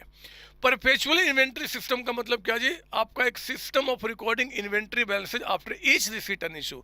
हर एक आने जाने के बाद स्टॉक को वैल्यू करते हैं, हम उसको बोलते हैं परपेचुअल। मेरे प्यारे बच्चों, एग्जाम में कई बार आपके आया है कि जरा बताओ, write a short some differences between periodic and perpetual. तो फटाफट, पीरियोडिक में हमने क्या बताया? पीरियोडिक में सिंपली आपका बोलते भैया हर एक आपका मतलब कि हर एक आने जाने के बाद नहीं, हम एंड में गए, सुनो मेरी बात ना, हम साल के एंड में गए, देखे कि हमारे गोडाउन में कितना स्टॉक पड़ा हुआ है, हमने उसको काउंट किया, उसका प्राइस से मल्टीप्लाई किया। अब किस प्राइस से मल्टीप्लाई करेंगे अभी हम सीखेंगे, उसके बारे में सीख तो चुके हैं, मतलब रिवीजन करेंगे। तो हमारे पास एंड में कितना स्टॉक है उसको पहले हमने मेजर किया, उसके वेट को, और प्राइस से मल्टीप्लाई करके हमने उसका वैल्यू निकाल दिया। वो हमारा हो गया क्या जी, आपका पीरियोडिक में। परपेचुअल में क्या होता है कि वो तो हमारे पास प्रॉपर रिकॉर्ड है, कितने इन्वेंट्री आए, कितने इन्वेंट्री गए, अब कितने बचे हुए, जो बचे उसके कितनी वैल्यू हो, बहुत प्रॉपर तरीके से हम रिकॉर्ड मेंटेन करते हैं, है ना बच्चे। तो ये दोनों में फर्क होता है। पीरियोडिक जो है वो आपका टाइम सेविंग है, क्योंकि इसमें ज़्यादा रिकॉर्ड मेंटेन नहीं करना, हम एंड में फटाफट जाके निकालते, काम खत्म, टाइम इससे सेव होता है। ये टाइम कंज्यूमिंग है, क्योंकि पूरे साल रिकॉर्ड मेंटेन करना पड़ता है। यहाँ मेरे बच्चे लेस रिसोर्सेज की रिक्वायरमेंट है, क्योंकि यहाँ पे कोई रिकॉर्ड आप इन्वेंट्री का अलग से मेंटेन ही नहीं करते हो, यहाँ पे बहुत सारे रिकॉर्ड्स मेंटेन होते हैं। आपका इन्वेंट्री पूरा रजिस्टर मेंटेन होता है कि कितना है कितना गया, तो ये आपका हुआ। यहाँ पे अगर इन्वेंट्री का कोई वेस्टेज हो रहा है, कोई चोरी हो रहा है, उसको पता करना मुश्किल होगा क्योंकि आपने प्रॉपर रिकॉर्ड मेंटेन नहीं किया है, बट यहाँ पे हम आराम से कर लेते हैं। ये आपका परपेचुअल मेरे बच्चे एक साइंटिफिक मेथड है। साइंटिफिक का मतलब क्या होता है? सिस्टमेटिक मेथड आपका है। इसमें कोई सिस्टम है नहीं कि सिस्टम की बात करेंगे। ऐसे ही कुछ पॉइंट्स मैंने आपके लिए यहाँ पे बना के रखे हुए हैं, वो आप इसको पढ़ लेंगे। आप बोलो तो थोड़ा सा मैं हेल्प कर दूँ आपको पढ़ने के लिए। पीरियोडिक में कहता है this system is based on physical verification. Physical verification का मतलब क्या हुआ? एंड में गए, फिजिकली पता किए कितना आपका स्टॉक है, काउंट किया और उसको हमने उसका कॉस्ट निकाल दिया। लेकिन ये बेस्ड है बुक रिकॉर्ड्स पे, क्योंकि हम यहाँ पे रिकॉर्ड मेंटेन करते हैं मेरे प्यारे बच्चों। This system provides information about inventory and cost of goods sold at the particular date. End में पर्टिकुलर डेट का मतलब क्या? जिस दिन हमने इन्वेंट्री वैल्यू किया। हम लोग साल के एंड में क्या करते हैं? मान लो इन्वेंट्री को वैल्यू करते हैं, तो इसमें क्या होगा? साल के एंड में ही आप पता कर सकते हैं कि भैया आपके पास इन्वेंट्री कितना है, चाहे कॉस्ट ऑफ गुड्स सोल्ड कितना हुआ, है ना। साल के एंड में इन्वेंट्री वैल्यू किया, फिर हमने क्या फॉर्मूला लगाया जी कि opening stock plus purchases minus closing stock आपका कॉस्ट ऑफ गुड्स प्रोड्यूस या सोल्ड हो गया। तो वो चीज़ हम क्या करते हैं? इसमें करते हैं। यहाँ तो प्रॉपर रिकॉर्ड है, आप कभी भी जाके अपने रिकॉर्ड को चेक करके बता सकते हो कि अभी तक कितना गुड्स प्रोड्यूस्ड हुआ, कितने खर्चे लगे, कितना स्टॉक पड़ा हुआ है, वो यहाँ पे आपका हो जाएगा। It provides continuous information about inventory and cost of sale. This system determines inventory and takes cost of goods sold as a residual value, है ना। ये क्या करता है? इन्वेंट्री की वैल्यू निकालता है जी, और फिर जो इन्वेंट्री टोटल परचेज में से इन्वेंट्री हटा दो, जो बच गया वही क्या होता है? Cost of goods sold. तो बचा वो वैल्यू को रेसिडुअल वैल्यू कहते हैं। जो वैल्यू बच गया उसी को बोलते हैं कॉस्ट ऑफ गुड्स सोल्ड। ये आपका यहाँ पे निकल के आ गया, ठीक है ना। यहाँ पे it directly determines cost of goods sold and computes inventory at the as balancing figure. क्योंकि यहाँ पे प्रॉपर रिकॉर्ड हम लोगों ने क्लास में रिकॉर्ड भी आपको दिखाया मैंने मेंटेन करते हुए कि एंड में जो बच गया वो आपका क्लोजिंग स्टॉक है। यहाँ सब कुछ आपको पता चलता है। यहाँ पे मेरे बच्चे आपका कहता है, मतलब ये सब आप देख लेंगे, ये सारी बातें मैंने आपको बताई हुई, इसमें दोबारा बताने का मतलब नहीं। ये सिंपल है, लेस एक्सपेंसिव है, ये आपका कॉस्टलियर है, लेस टाइम कंज्यूमिंग आपका है, मोर टाइम कंज्यूमिंग आपका है। इसके लिए पीरियोडिक के लिए it requires closure of business for counting inventory, है ना। जब आपको एक पर्टिकुलर डेट पे आपको इन्वेंट्री काउंट करना है तो उस टाइम आपको बिजनेस बंद करना पड़ेगा। स्टॉक से जो आपका स्टोर्स है वहाँ से इन्वेंट्री निकालना बंद करना पड़ेगा, बट इसमें ऐसी कोई जरूरत नहीं पड़ती आपका। तो ध्यान देना, या तो डिफरेंसेज आ जाए या फिर कोई एक ही लाइन आ जाए जी, बोले कि बताओ ये कौन से मेथड में आपका यूज होता है इन्वेंट्री मेथड में, तो आपको आंसर ठीक से बताना पड़ेगा, है ना। इसलिए हर एक पॉइंट इसके लिए आपका रेलिवेंट है। नाउ अभी मैंने बताया कि इन्वेंट्री जो हम वैल्यू करते हैं वो क्या करते हैं जी कि साल के एंड में गए, अगर हम पीरियोडिक की बात करें तो साल के एंड में गए और जितने भी स्टॉक हमारे गोडाउन में है हम उनका वजन करते हैं और उसके प्राइस से मल्टीप्लाई करते हैं, है ना बच्चे। तो अब हमारे गोडाउन में बहुत सारे स्टॉक हैं, हमने उनका वजन कर लिया, ठीक है, लेकिन उनको कौन से प्राइस से मल्टीप्लाई करके हम उनकी कॉस्ट निकालें, कौन से प्राइस से मल्टीप्लाई करके। तो मेरे बच्चे उसी को हमारे इस AS2 में यानी कि इन्वेंट्री वैल्यूएशन में कहते हैं कॉस्ट फॉर्मूला। क्या बोलते हैं बच्चे? Cost formula. एग्जाम में कॉस्ट फॉर्मूला कह दे, या methods to determine cost of inventory कह दे, या इन्वेंट्री वैल्यूएशन टेक्निक कह दे, write a short notes on inventory valuation technique, या कहते हैं write a short notes on cost formula, या how what are the methods, write the name of the methods to determine cost of inventory. उस case में आपको ये लिखना पड़ेगा। क्या लिखना पड़ेगा मेरे बच्चे? आपके इंस्टीट्यूट के स्टडी मटेरियल के मुताबिक उन्होंने क्या किया, मेथड को दो पार्ट में डिवाइड किया है। एक आपका हिस्टोरिकल कॉस्ट मेथड और एक है आपका नॉन हिस्टोरिकल कॉस्ट मेथड, है ना। दो मेथड आपका, एक आपका हिस्टोरिकल है और एक आपका यहाँ पे क्या है जी, नॉन हिस्टोरिकल मेथड आपका। Historical method, historical cost method का मतलब कि एक्चुअली कॉस्ट। अब यहाँ पे आपके पास 5 मेथड दिया हुआ उन्होंने। स्पेसिफिक आइडेंटिफिकेशन मेथड, बताइए हमने क्या सीखा इसके बारे में? स्पेसिफिक आइडेंटिफिकेशन का मतलब क्या होता है? अरे बोलो ना, हमने क्या बताया है? हमने आपको बताया था स्पेसिफिक आइडेंटिफिकेशन मेथड का मतलब होता है कि अगर कोई आपने रॉ मटेरियल परचेज किया है किसी खास टाइप के प्रोडक्ट को बनाने के लिए, तो हम उस रॉ मटेरियल पे मार्क कर देते हैं कि ये जो आपका मटेरियल है और इसका जो प्राइस है वो सिर्फ और सिर्फ इसी गुड्स पे आपका लगेगा। तो मेरे बच्चे उस पर आइडेंटिफिकेशन नंबर हमने मार्क किया हुआ है, उसी प्राइस से क्या करते हैं हम उसकी कॉस्टिंग करते हैं, यही तो हमने सीखा हुआ है। तो ये हो गया स्पेसिफिक आइडेंटिफिकेशन मेथड। दूसरा होता है फीफो। फीफो का मतलब क्या था? फर्स्ट इन फर्स्ट आउट, है ना, first in and first out method. First out method, जो पहले इन होगा वो पहले आउट होगा, उस प्राइस के मुताबिक हमने करना है।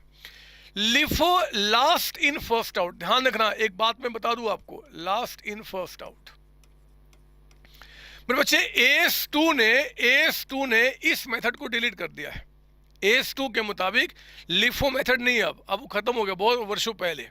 लेकिन आपके इंस्टीट्यूट के स्टडी मटेरियल ने लिफो मेथड के बारे में आपको अभी कुछ मेंशन किया है, क्योंकि वो कहते हैं कि भैया फाउंडेशन लेवल में ना हमारे जो बच्चे हैं उनको हम एस2 नहीं पढ़ा रहे हैं।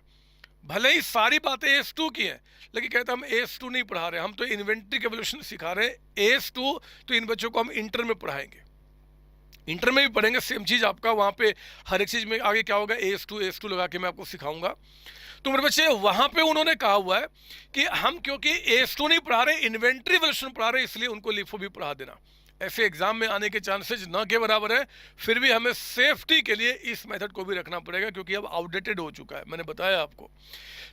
चौथा मेथड हमारे पास क्या है जी? Simple average method. और पांचवा क्या? वेटेड एवरेज मेथड, आपका हिस्टोरिकल कॉस्ट मेथड। एग्जाम में आ जाए कि जरा बताओ कौन कौन से कॉस्ट फॉर्मूला हैं, तो आपको एग्जाम में क्या करना है? दो पहले ब्रॉड क्लासिफिकेशन होगा, हिस्टोरिकल एंड दूसरा नॉन हिस्टोरिकल। फिर हिस्टोरिकल में ये 5 बताने होंगे, नॉन हिस्टोरिकल में क्या है जी? एडजस्टेड सेलिंग प्राइस मेथड, और दूसरा आपका स्टैंडर्ड कॉस्ट मेथड। ये सारे मेथड हमने क्लास में किए हुए हैं, एक शॉर्ट रिवीजन उनका चल रहा है। एक मैंने खास क्वेश्चन मेरे बच्चे आपके लिए बनाया हुआ है, 4th क्वेश्चन, और इस क्वेश्चन के थ्रू हम इन सभी मेथड को समझेंगे, सभी मेथड को। तो आप देखो 4th क्वेश्चन क्या बता रहा है? ओपनिंग स्टॉक कहता है कि 1 अप्रैल 2021 को 400 kg 24 के हिसाब से। 12 अप्रैल को हमारे पास 500 kg और परचेज किया गया मटेरियल 22 रुपीज़ के हिसाब से। 16 अप्रैल को 300 kg और परचेज किया गया 20 के हिसाब से। 18 अप्रैल को 450 kg 25 के हिसाब से। मतलब जब जब मार्केट से आपने रॉ मटेरियल परचेज किया, ये प्राइस आपका चेंज हो रहा था, होते रहता है, सेम भी हो सकता है, कोई दिक्कत थोड़ी है। एंड 28 अप्रैल को कंपनी ने क्या किया? 1000 फैक्ट्री को इशू कर दिया। इसमें से 1000, ये टोटल कितने हो गए एक बार चेक कर लो, 5 + 3 8, तो ये हो गया 1450। तो 1450 kg में से 1000 उन्होंने क्या किया? फैक्ट्री को इशू कर दिया। Calculate value of closing stock. मेरे बच्चे 1450 में 1000 इशू कर दिया, तो जरा बताओ कि जो क्लोजिंग स्टॉक आपके पास बच गए हैं उनका यूनिट्स कितना है? क्लोजिंग स्टॉक जो आपके पास बच गए उसके यूनिट्स कितने हैं? 450, है ना बच्चे? अरे 1450 आपके पास, एक 1450 गलती क्या, ये भी तो था 9 12 1650 1850, एक्चुअली 1850, ये हो गया 1850। तो आउट ऑफ 1850 1000 हमने फैक्ट्री में इशू कर दिया, तो हमारे पास कितना बच गया आपका? 850 बच गया आपका। इतने हमारे पास क्या है जी? आपका केजी है ना, इतने केजी क्लोजिंग स्टॉक के बच गए एंड में। अब कहता है कि आप क्लोजिंग स्टॉक यानी कि इसकी वैल्यू निकालो, और साथ ही साथ कॉस्ट ऑफ इशू यानी कि इसकी वैल्यू निकालो। ये जो इशू किया गया under periodic system by different inventory valuation technique under historical cost method. Historical cost method मेरे बच्चे इतने सारे मेथड हैं, तो इतने सारे मेथड से आपको क्या करना है जी? आपको दो चीज की वैल्यू निकालनी है, एक आपका क्लोजिंग स्टॉक, एक आपका कॉस्ट ऑफ इशू। मेरे प्यारे बच्चों, ये क्वेश्चन मैंने खुद बनाया है, लेकिन बनाते समय दिमाग से निकल गया कि इस क्वेश्चन के अंदर में स्पेसिफिक आइडेंटिफिकेशन मेथड नहीं लग सकता, क्योंकि स्पेसिफिक आइडेंटिफिकेशन का मतलब ही है कि आपने क्या किया, एक मैं ये बना रहा हूँ, मैं सिर्फ ये बना रहा हूँ, सिर्फ ये बना रहा हूँ, और मैंने क्या किया, एक मेरे पास ऑर्डर आ गया ये भी बनाने का। तो इसका जो ऑर्डर आ गया ना, इसके लिए हमने खास अलग से रॉ मटेरियल को परचेज करके अलग से गोडाउन में कहीं रखा हुआ है। जब भी ये बनेगा तो उसके लिए वही रॉ मटेरियल जाएगा और उसी रेट से जाएगा जो हमने उस पर मेंशन किया है, स्पेसिफिक आइडेंटिफिकेशन नंबर। तो फिर उसके लिए तो कोई दिक्कत ही नहीं है ना। मुद्दा तब है जब आपके पास इन चार में क्वेश्चन आ जाए, फीफो, लिफो, सिंपल और आपका वेटेड। तो पहले काम करता हूं कॉस्ट ऑफ इशू का और आपका क्लोजिंग स्टॉक यानी कि जो बच गया इसकी वैल्यू निकालता हूं फीफो। मेरे साथ करो ना, आपने सबने किया हुआ है, एक बार थोड़ा रिवीजन हो जाएगा और क्या। मेरे साथ कीजिए आप यहाँ पे मेरे साथ, तो सुनेंगे मेरे साथ। यहाँ पे मैं आपको सॉल्यूशन करा रहा हूँ क्वेश्चन नंबर 4 का। और पहले मैं फीफो मेथड से, नंबर ए, नंबर बी है ना वो, अच्छा नंबर दिया नहीं, हिस्टोरिकल में एक आपका फीफो मेथड, तो इसको फीफो मेथड। सर अगर आ गए एग्जाम में स्पेसिफिक आइडेंटिफिकेशन आ ही नहीं सकता इस क्वेश्चन में, हम लोग क्लास में किया हुआ है। फीफो मेथड की बात कीजिए। फीफो मेथड में हम क्या करेंगे, तो पहले मैं निकाल रहा हूं cost of issue. Cost of issue जो आपने इशू किया है, ओहो इस पेन को लेता हूं मैं। कॉस्ट ऑफ इशू हम उसकी वैल्यू को निकाल रहे हैं यहाँ पर, ठीक है ना। कितना इशू हुआ था, 1000 केजी, 1000 केजी आपका 1000। क्या मेथड है फीफो। फीफो में हमने क्या बताया, फर्स्ट इन फर्स्ट आउट। पर बच्चे इस 1000 में से जो पहले आपके पास आया है, चेक करो पहले कौन सा आया हुआ है, ये 400, वो माना जाएगा 400 केजी। किस रेट से माना जाएगा जी, 24 के रेट से आपको। इसके बाद अगला कौन सा माना जाएगा, ये 500 किस रेट से आपका, उसका रेट क्या चल रहा है आपका 22 के हिसाब से, है ना। तो 549 हो गया, और कितना 1000 में 9 खत्म, और हमारा लेना है 100 केजी आपका। वो 100 केजी किस में से लिया जाएगा, ये लॉट खत्म, ये खत्म, ये जो पहले इन हुआ वही पहले आउट होगा, यही माना जाएगा। तो इसमें से 100 लिया जाएगा 20 के रेट से आपका। तो इसको, इसकी जो वैल्यू आएगी, तीनों को ऐड कर दो, वो आपका हो जाएगा कॉस्ट ऑफ इशू। बताइए कितना, 400 इंटू 24, ये आ गया 9600 रुपीज़ का अमाउंट, है ना। यहाँ पे आपका 500 इंटू 22, ये आ गया मेरे बच्चे 11,000 रुपीज़ का अमाउंट। और यहाँ पे आ गया 20 इंटू आपका 100, ये आ गया आपका 2000 का अमाउंट। इन तीनों को ऐड कर दो ना, तो 11 टू 13,000, और वो आपका ऊपर वाला कितना 9600, ये आ गया 22,600 रुपीज़ का अमाउंट आपका। ये इशू हो गया। फीफो में क्या करते हैं, फर्स्ट इन फर्स्ट आउट, जो पहले इन होगा वो पहले आउट होगा। और अगर हम वैल्यू ऑफ क्लोजिंग स्टॉक निकालते हैं, value of closing stock, closing stock, तो मेरे बच्चे आप बताओ कितने केजी बच गए हैं जी, 850 केजी, 850 केजी। हम इसकी वैल्यू कैसे निकालेंगे, सुनो हमने क्लास में आपको क्या सिखाया है। अगर जो पहले इन हुआ वो जा चुका है, जो पहले इन हुआ मेरे बच्चे अगर वो जा चुका है, तो स्टॉक कौन सा बचा होगा, लास्ट वाला, नीचे वाला, है ना। तो हम लोग जब क्लोजिंग स्टॉक निकालते हैं, या तो आप क्या कीजिए कि जैसे इसमें से, इस 300 में से आप 100 को निकाल चुके हैं यहाँ पे, तो या तो इसमें से 200 लो, फिर 450 का, फिर 200 का। लेकिन क्योंकि हम रिवीजन कर रहे हैं, मैं इतना क्यों समझाऊं, हमने क्या बताया है कि जब एग्जाम में फटाफट आ जाना कि भैया सिर्फ क्लोजिंग स्टॉक की वैल्यू निकालो फीफो मेथड से, तो आपको ध्यान देना होगा फीफो मेथड, जो पहले इन हुआ था वो प्राइस जा चुका है, वो इशू हो चुका है, तो बचा हुआ स्टॉक कौन सा रहा होगा, लेटेस्ट वाला, यानी कि ये 200, ये 200 आपके पास रहा होगा किस रेट से जी, 24 के हिसाब से। उसके बाद अभी हमें 850 लेना है, सिर्फ 200 हुआ, बाकी यहाँ से 450, इसका रेट क्या निकल के आ रहा है आपका 25, ठीक है। तो ये तो हो गया 650, और इसमें से कितना हो जाएगा आपका 200, है ना। कितने के रेट से आपका, है ना, 650 2, तभी तो 850 होगा, कितने के रेट से 20 के हिसाब से। तो इनको निकाल कर जब ऐड कर दोगे तो वैल्यू ऑफ क्लोजिंग स्टॉक आ जाएगा। मैं सिर्फ इतना कहना चाहता हूँ, एग्जाम में अगर क्वेश्चन आ जाए तो इशू जब निकालना होगा, जो पहले इन हुआ वो पहले आउट होगा, यानी कि क्लोजिंग स्टॉक की वैल्यू हमेशा क्या होगा, लेटेस्ट प्राइस पे, यानी कि आज के प्राइस पे दिखेगा मेरे बच्चे। तो आपको, आप या तो क्या करो, कहना कि ये चला गया, ये चला गया, और इसमें से कितना चला गया, 100 चला गया, तो इसमें से बाकी 200 वो रह गया, ये 450 ये रह गया आपका, और ये जो आपका 200 है वो आपका रह गया। तो आप कोई भी ऊपर नीचे करो, आंसर आपका सेम आना चाहिए। मैं तो कहता हूं कि क्योंकि आप समझदार बच्चे हैं, अगर एग्जाम में आ जाए कि भैया आप निकालो value of closing stock under FIFO method, तो जब भी आ जाए फीफो मेथड से, यानी कि आपका ना स्टॉक निकालना है ना, अगर वो कहता है कि इसकी कीमत निकालो स्टॉक का, तो बोलना फर्स्ट इन फर्स्ट आउट, जो पहले इन हुआ था वो जा चुका है, तो आज का जो स्टॉक होगा वो हम आज के प्राइस पे दिखाएंगे, मतलब नीचे से बढ़ना शुरू करेंगे, ठीक है। अब आइए लीफो मेथड पे। लीफो एग्जाम में अगर कहता है कि आप लीफो मेथड से, बी लिख देता हूं मैं यहाँ पे, लीफो मेथड, अगर इससे आपको निकालना है क्या जी, cost of issue, cost of issue, जो कॉस्ट ऑफ इशू है कितना केजी था, 1000 केजी, है ना। कोई भी मेथड हो, इशू तो 1000 ही हुआ है। अगर लिफो से मेरे बच्चे, तो लास्ट इन फर्स्ट आउट, जब इशू की प्राइस निकाली जाएगी तो जो लास्ट में इन हुआ है ना, सबसे लास्ट में, उसको पहले आउट किया जाएगा, ये मेथड कहता है। तो जरा मुझे बताओ कि लास्ट में, यहाँ थोड़ा मैं साफ कर लूँ थोड़ा सा एक बार, ये लीजिए, आप मुझे बताओ कि लास्ट में यहाँ पे इन कौन सा हुआ है। सर लास्ट में जब इशू हुआ तो उसके पहले ये इन हुआ था 200 केजी। तो आपको क्या करना है कि 200 केजी का रेट क्या लेंगे जी हम लोग, 24 के हिसाब से, ठीक है ना। इसके बाद मेरे बच्चे ये 450 केजी, ये 450 केजी को किस रेट से लिया जाएगा, 25 के हिसाब से। कितना हो गया 650, कितना बच गया 7 8 9 350। ये 350 हम किस में से लेंगे, ये 300 तो यहाँ से लेंगे 20 के हिसाब से, 300 लेंगे जी हम लोग यहाँ से 20 के हिसाब से। और जो बाकी का 50 है वो किस रेट से आपका, तो वो लेंगे हम इसमें से यानी कि 22 के हिसाब से।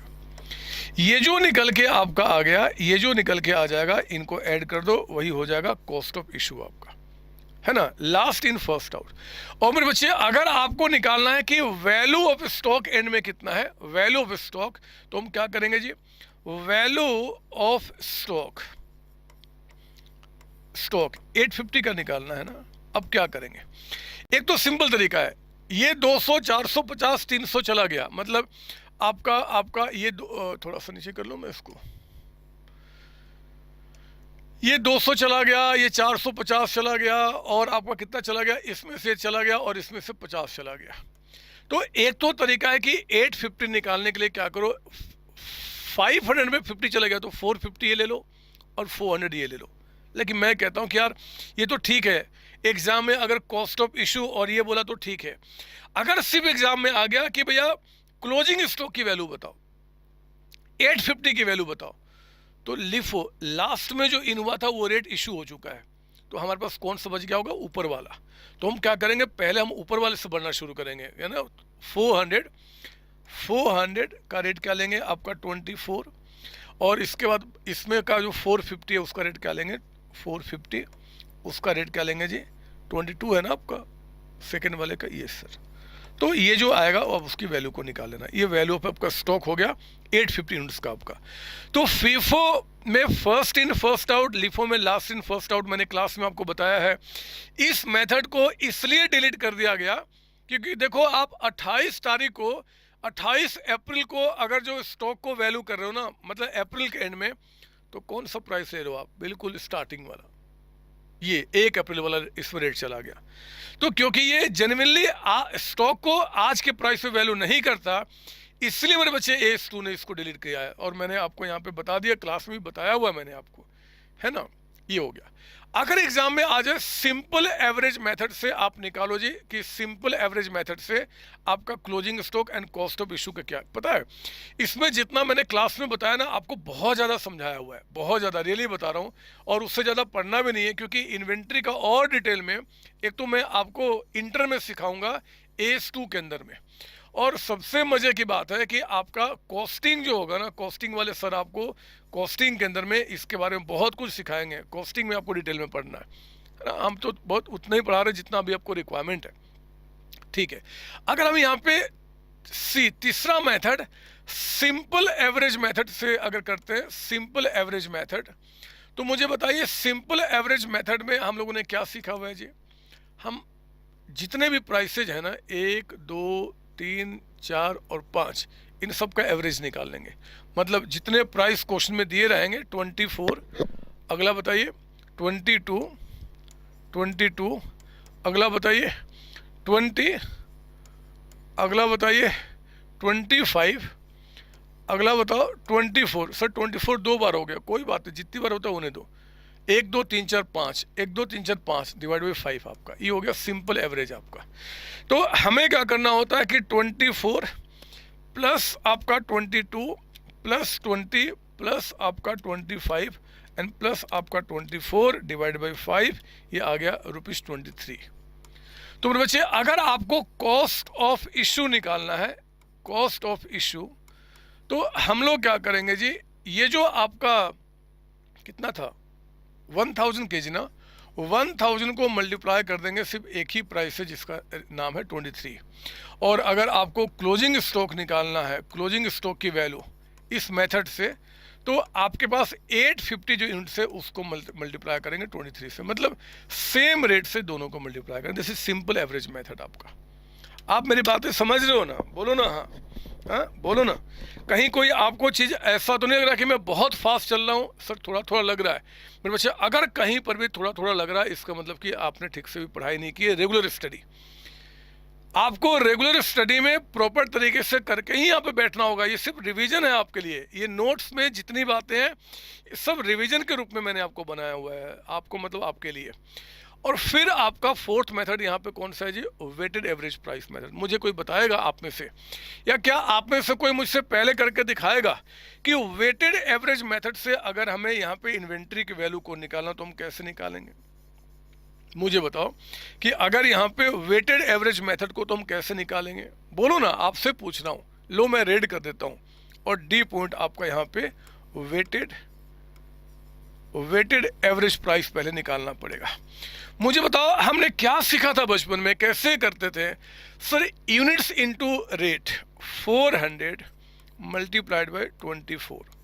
जितने भी क्वेश्चन में यूनिट्स बताएगा उसके रेट से मल्टीप्लाई कीजिए, प्लस 500 इंटू 22, 500 इंटू 22 प्लस कहता है कि 300 इंटू 20, ये आपका 300 इंटू आपका 20 प्लस बताइए 450 इंटू 25, 450 इंटू आपका 25 प्लस और बताइए जितने भी दिखेंगे ये कितना था? 200 इंटू 24, 200 इंटू 24।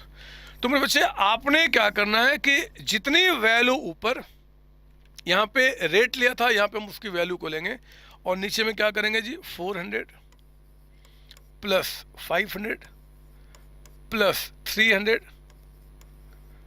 प्लस 450 और प्लस आपका 200, है ना, जो यूनिट्स है। इसको इससे डिवाइड करके हम यहाँ पर रेट निकाल लेंगे। और अगर आपको वैल्यू ऑफ इशू निकालना है, वैल्यू ऑफ इशू निकालना है, तो मेरे बच्चे आपका यूनिट्स जो बताएगा यानी कि 1000 इस क्वेश्चन में इनटू ये रेट से मल्टीप्लाई कर देंगे। और अगर क्लोजिंग स्टॉक में निकालना है तो 850 मल्टीप्लाइड बाय ये रेट आप ले लेंगे। सर ये रेट कितना होगा? जो भी होगा बदमाश आप कर लेना ना, आप कर लेना, और इस तरीके से करेंगे। तो एग्जाम में आपको कहता है कि भैया कॉस्ट फॉर्मूला क्या है? हिस्टोरिकल, दूसरा non historical.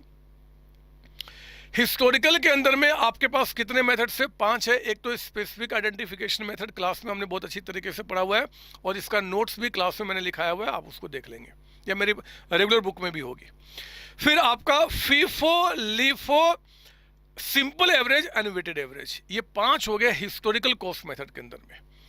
Non historical cost method में 2 मेथड है मेरे बच्चे, एक तो स्टैंडर्ड कॉस्ट मेथड और दूसरा क्या बताया था मैंने? Retail price method. उसको कई नाम से जानते हैं। ये देखिए एडजस्टेड सेलिंग प्राइस मेथड जो है ना, एडजस्टेड सेलिंग प्राइस मेथड, हम इसको रिटेल प्राइस मेथड भी कहते हैं, रिटेल प्राइस मेथड। तो कई सारे नाम से हैं, आप परेशान नहीं होना, अगर ये नाम बोल दिया तो मतलब कि यही नाम है। और स्टैंडर्ड कॉस्ट मेथड, मुझे बताओ स्टैंडर्ड कॉस्ट मेथड में हमने आपको क्या सिखाया हुआ है? उसमें कहते हैं हम इन सब चक्कर में नहीं पड़ते। एक प्राइस पहले से हमने फिक्स कर दिया है कि भैया हम जब भी इन्वेंट्री को वैल्यू करेंगे या फिर जो भी इशू को वैल्यू करेंगे हम इस रेट से करेंगे। वो रेट मैनेजमेंट डिसाइड करता पहले से ही आपका। तो मेरे बच्चे उसी रेट से हम क्या करेंगे? वैल्यू निकाल देंगे। इस बात को समझाने के लिए भी मैंने क्वेश्चन आपके लिए रखा हुआ 7 क्वेश्चन। पहले हम बात करें स्टैंडर्ड कॉस्ट मेथड का। X limited has stock of 100 kg of shampoo. Standard cost कहता है कि पर केजी आपका 40 है, तो बताओ स्टॉक की वैल्यू क्या होगा? हम क्या करेंगे? इस 100 को 40 से मल्टीप्लाई कर देंगे, 100 इंटू 40 आपका, तो आ गया 4000। इतने ही करने के एग्जाम में मार्क्स मिलेगा। स्टैंडर्ड कॉस्ट का मीनिंग आपको पता होना चाहिए, ये कॉस्ट फॉर्मूला है आपको ये पता होना चाहिए, ये नॉन हिस्टोरिकल कॉस्ट मेथड के अंदर में आता है ये पता होना चाहिए। ये 1-1 नंबर के क्वेश्चन आपके बन सकते हैं, है ना बच्चे? तो आपका ये हो गया। और एडजस्टेड सेलिंग प्राइस मेथड के बारे में हमने क्या बताया था? ये एडजस्टेड सेलिंग प्राइस मेथड मेरे बच्चे जनरली वहाँ आप फॉलो करते हैं जहाँ पे डिफरेंट टाइप ऑफ इन्वेंट्रीज होते हैं। जैसे मैंने बड़ा अच्छा एग्जांपल दिया था राशन की दुकान, राशन की दुकान में कई तरीके के आइटम्स होते हैं, और सारे आइटम्स को आपने क्या करना होता है, वैल्यू करना होता है ना, साल के एंड में। तो हम रिटेल प्राइस मेथड को फॉलो करते हैं, मतलब एडजस्टेड सेलिंग प्राइस मेथड। क्या बताया था मैंने उसके अंदर में कि एडजस्टेड सेलिंग प्राइस मेथड के अंदर में क्या होगा कि जो भी आपके उस शॉप के अंदर में जितने भी आइटम्स पड़े हुए हैं उनका नॉर्मल सेलिंग प्राइस हम देखेंगे जी, हमारे कंप्यूटर में रहता है, और उसमें जो मार्जिन ऑफ प्रॉफिट हमने पहले से डिसाइड किया हुआ है उसको माइनस करके हम उसकी कॉस्ट निकाल देंगे। आओ ना, मैं एक क्वेश्चन करा भी देता हूँ आपको, आप प्यारे बच्चे हैं इसलिए मैं ये क्वेश्चन कराऊंगा। जैसे कि आपका फिफ्थ एग्जाम्पल देख लो। पहले फिफ्थ को दिखाने के पहले ना मैं इसको एक बार मिटा देता हूँ, ये लीजिए। हाँ, मुझे विश्वास है कि आप बातों को ठीक से समझ रहे हो, और बार बार कह रहा हूँ कि आपने इसके साथ साथ जो क्लास में नोट्स जो बनाए हैं, खासकर जो मेरे पेड बच्चे हैं उनको तो ध्यान रखना इस बात को, उन्हीं को क्यों, सबको, कि आपने जैसे ही पढ़ा तो आपने जो क्लास नोट्स बनाया होगा उसके एक एक पॉइंट का भी रिवीजन करके जाना बच्चे, क्योंकि मैराथन में 100% पॉइंट्स कॉन्सेप्ट कवर नहीं किए जा सकते। It's only revision class, you know it very well. तो आपने क्या करना है कि अब जैसे फिफ्थ क्वेश्चन है, सॉल्यूशन कर रहा हूँ फिफ्थ का। कहता है फिफ्थ में, वाई लिमिटेड स्टॉक ऑफ 500 के packets of shampoo, Y has stock of, मतलब 500 पैकेट्स ऑफ शैम्पू का स्टॉक पड़ा हुआ है। रिटेल प्राइस कहता है कि पर पैकेट आपका 90 है, और जीपी कहता है कि 20। बोलता है कि कॉस्ट बताओ। हम लोग इसमें क्या करते हैं, हम लोग लेते हैं पहले आपका रिटेल प्राइस जो आपके कंप्यूटर में दिख रहा होगा, वो कितना हो गया आपका 90 आपका। जीपी इसमें माइनस करते हैं जी, वो कहता है कि 20% ना बताए तो हमेशा किसे मानते हैं, कॉस्ट सेल पे। तो 90 का 20% आपका कितना हो गया, 18 रुपीज। यानी कि जो कॉस्ट हो गया पर पैकेट वो हमारा यहाँ पे कितना निकल के आ रहा है आपका 72।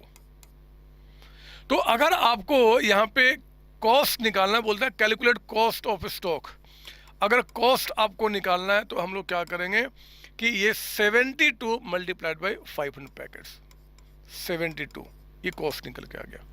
कॉस्ट से तो सीख रहे हैं। अरे हमने कहा था ना कि इन्वेंट्री को वैल्यू करते हैं कॉस्ट प्राइस और NRV whichever is lower. NRV कैसे निकलता हमने देख लिया, फिनिश गुड्स का भी, डब्ल्यूआईपी का भी, रॉ मटेरियल का भी।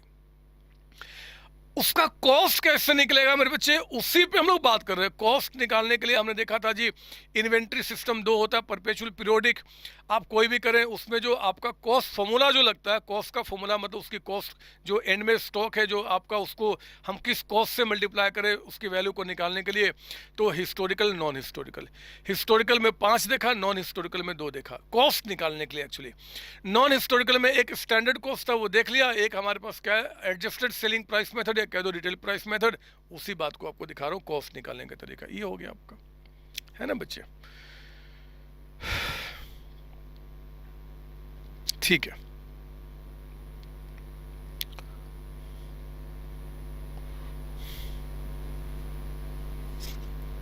तो ठीक समझ करना। आइए अब एक बार देखते हैं क्वेश्चन नंबर 6 क्या बोलता है आपका। 6 क्वेश्चन सुनेंगे ध्यान से। मैं पहले इसको मिटा दूं। 6 क्वेश्चन के अंदर में रिटेल प्राइस मेथड पे बच्चे, ये क्वेश्चन भी मैंने क्रिएट किया है, आपके इंस्टीट्यूट के स्टडी मटेरियल से ही क्वेश्चन आपका है। आइए देखते हैं 6 का सॉल्यूशन क्या निकल के आता है। पढ़ेंगे 6 रिटेल प्राइस मेथड पे, ये क्वेश्चन और मैंने बनाया हुआ है आपके लिए। Following information are obtain from the records of retail shop. जब भी मेरे बच्चे रिटेल शॉप की बात करेगा ना, रिटेल शॉप, रिटेल बिजनेस, और या फिर बहुत सारे आइटम्स को लेके आप डील कर रहे हो और बोले कि बताओ कौन सा मेथड आप सजेस्ट करोगे, तो एडजस्टेड सेलिंग प्राइस मेथड को ही आप सजेस्ट करेंगे यहाँ पे, ठीक है ना। फॉर देयर एंडिंग ऑन 31 मार्च 2021 कहता है कि goods receive from supplier 1575 500 rupees है, सब्जेक्ट टू ट्रेड डिस्काउंट कहता है एंड टैक्सेज। मतलब कि अगर कोई ट्रेड डिस्काउंट है तो इसमें माइनस अभी करना है, कोई टैक्सेज है तो इसमें ऐड करना है। ट्रेड डिस्काउंट में कहता है मुझे 3%, जीएसटी 11%। मैं इस क्वेश्चन को ये मानते हुए सॉल्व करूंगा कि जो जीएसटी आपका है ना, इट्स नॉट रिवर्सेबल। मतलब ये जीएसटी आप रिवर्स ये क्लेम नहीं कर सकते, मतलब या तो ये रिफंड नहीं करा सकते गवर्नमेंट से, या फिर आप किसी पे शिफ्ट नहीं कर सकते, ये मानते हुए। मतलब कि ये वोट मैंने किया था ना यहाँ पे, कि जब आपको बताया था कि कौन कौन से आइटम्स आएंगे, तो देखो जरा आपने कहा था नॉन एडजस्टेबल, कहाँ चला गया, नॉन रिकवरेबल मतलब कि आप नॉन रिकवरेबल, नॉन रिवर्सेबल, ये मतलब आप किसी और पे शिफ्ट नहीं कर सकते, ये आपको ही बेयर करना, इसका मतलब निकल के आता है। ठीक है, यही मानते हुए सॉल्व करूंगा। फिर कहता है पैकेजिंग एंड ट्रांसपोर्टेशन चार्ज आपका लगा है सेल्स ड्यूरिंग देयर और sale price of the closing inventory. फिर बच्चे हमें एडजस्टेड सेलिंग प्राइस मेथड से इनके इन्वेंट्री का कॉस्ट निकालना है। इन्वेंट्री कॉस्ट मैंने कहीं मेंशन नहीं किया है क्या? नहीं, तो आप ना एक लाइन इसमें और ऐड कर दीजिए। यहाँ पे क्वेश्चन आपका है calculate value cost of inventory, cost लिख देता हूँ मैं यहाँ पे, cost of inventory at the end में बाय कौन से मेथड से? एडजस्टेड सेलिंग प्राइस मेथड, है ना। इस मेथड से हम लोग क्या कर रहे हैं, इसकी वैल्यू को निकाल रहे हैं। आइए जरा शुरू कीजिए आप। यहाँ पे मैं थोड़ा इसको क्लीन कर दूं, और अगर आप कहें तो मैं थोड़ा सा इसको थोड़ा सा बड़ा कर देता हूँ ताकि आपको दिक्कत ना हो समझने में, देखने में एक्चुअली। अब देखो सॉल्यूशन कर रहा हूँ 6 का सॉल्यूशन आपका यहाँ पर है। सॉल्यूशन कर रहा हूँ 6 का। कहता है क्वेश्चन के अंदर में कि आपका गुड्स रिसीव फ्रॉम सप्लायर, मैं लिख रहा हूँ यहाँ पे गुड्स फ्रॉम सप्लायर्स। आप भी सॉल्व करो ना, ये सब चीज़ तो आप ऑलरेडी जानते हो। आप तो मुझसे पहले सॉल्व कर लो। क्या जाता है, आपने 15,75,500 का गुड्स आपने रिसीव किया फ्रॉम सप्लायर। इसमें आपको ट्रेड डिस्काउंट मिला है बच्चे, ट्रेड डिस्काउंट, और वो कहता है कि ट्रेड डिस्काउंट 3% आपका है ना, 3%। तो जरा निकालो 15,75,500 का आपका 3% कितना निकल के आता है? 15,75,500 का अगर 3% निकालते हैं, ये आ गया आपका 47,265 का अमाउंट आपका, है ना। ये आपका ट्रेड डिस्काउंट हो गया।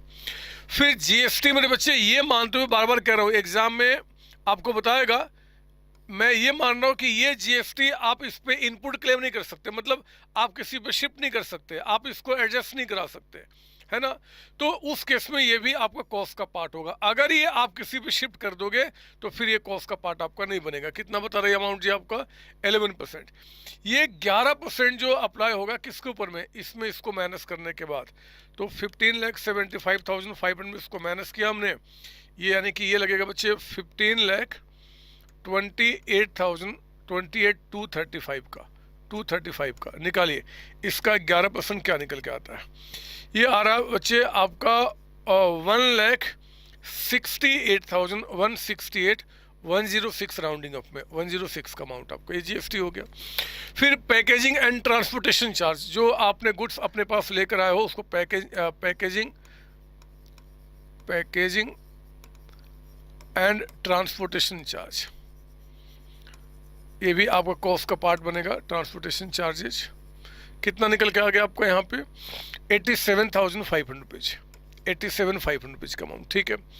सेल्स कहता है आपका, देखो जितने भी गुड्स हैं, ये हो गया आपका टोटल कॉस्ट, या इसको कह दीजिए कॉस्ट ऑफ, ये हो गया आपका cost of all goods purchased. जितने भी गुड्स आपने परचेज किए हैं अपने रिटेल शॉप के लिए, उन सब की कॉस्ट मेरे बच्चे यहाँ निकल के आ गया। बताइए कितना निकल के आ गया आपका यहाँ पे? तो इसमें इसको माइनस करके 15,28,235 का अमाउंट था, है ना, 15,22,235। फिर इसमें ऐड किया हमने 1,68,106, और उसमें ऐड कर दिया हमने यहाँ पे 87,500। ये आ गया 17,83,841 रुपीज का अमाउंट, है ना। जितने भी गुड्स आपने परचेज किए अपने शॉप के लिए मेरे बच्चे, उन सब का कॉस्ट इतना हो गया। जरा चेक करो इन सारे गुड्स का सेलिंग प्राइस क्या है।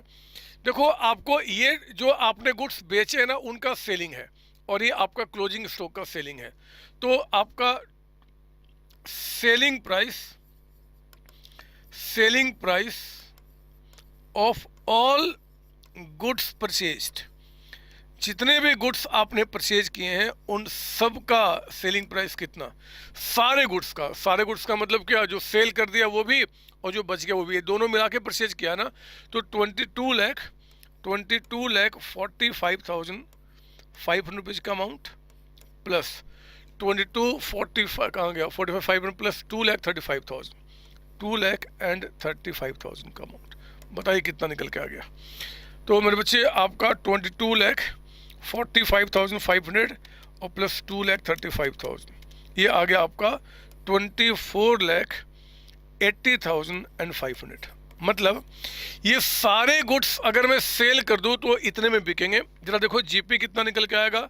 ये selling price of all goods में से लेस कर दो, आप यहाँ पे लेस कर दो क्या, cost of all goods purchased, है ना, ऑल गुड्स परचेज्ड। और वो हम लोगों ने कितना लिखा हुआ है, ये आपका 17,83,841 का अमाउंट आपका, ठीक है ना।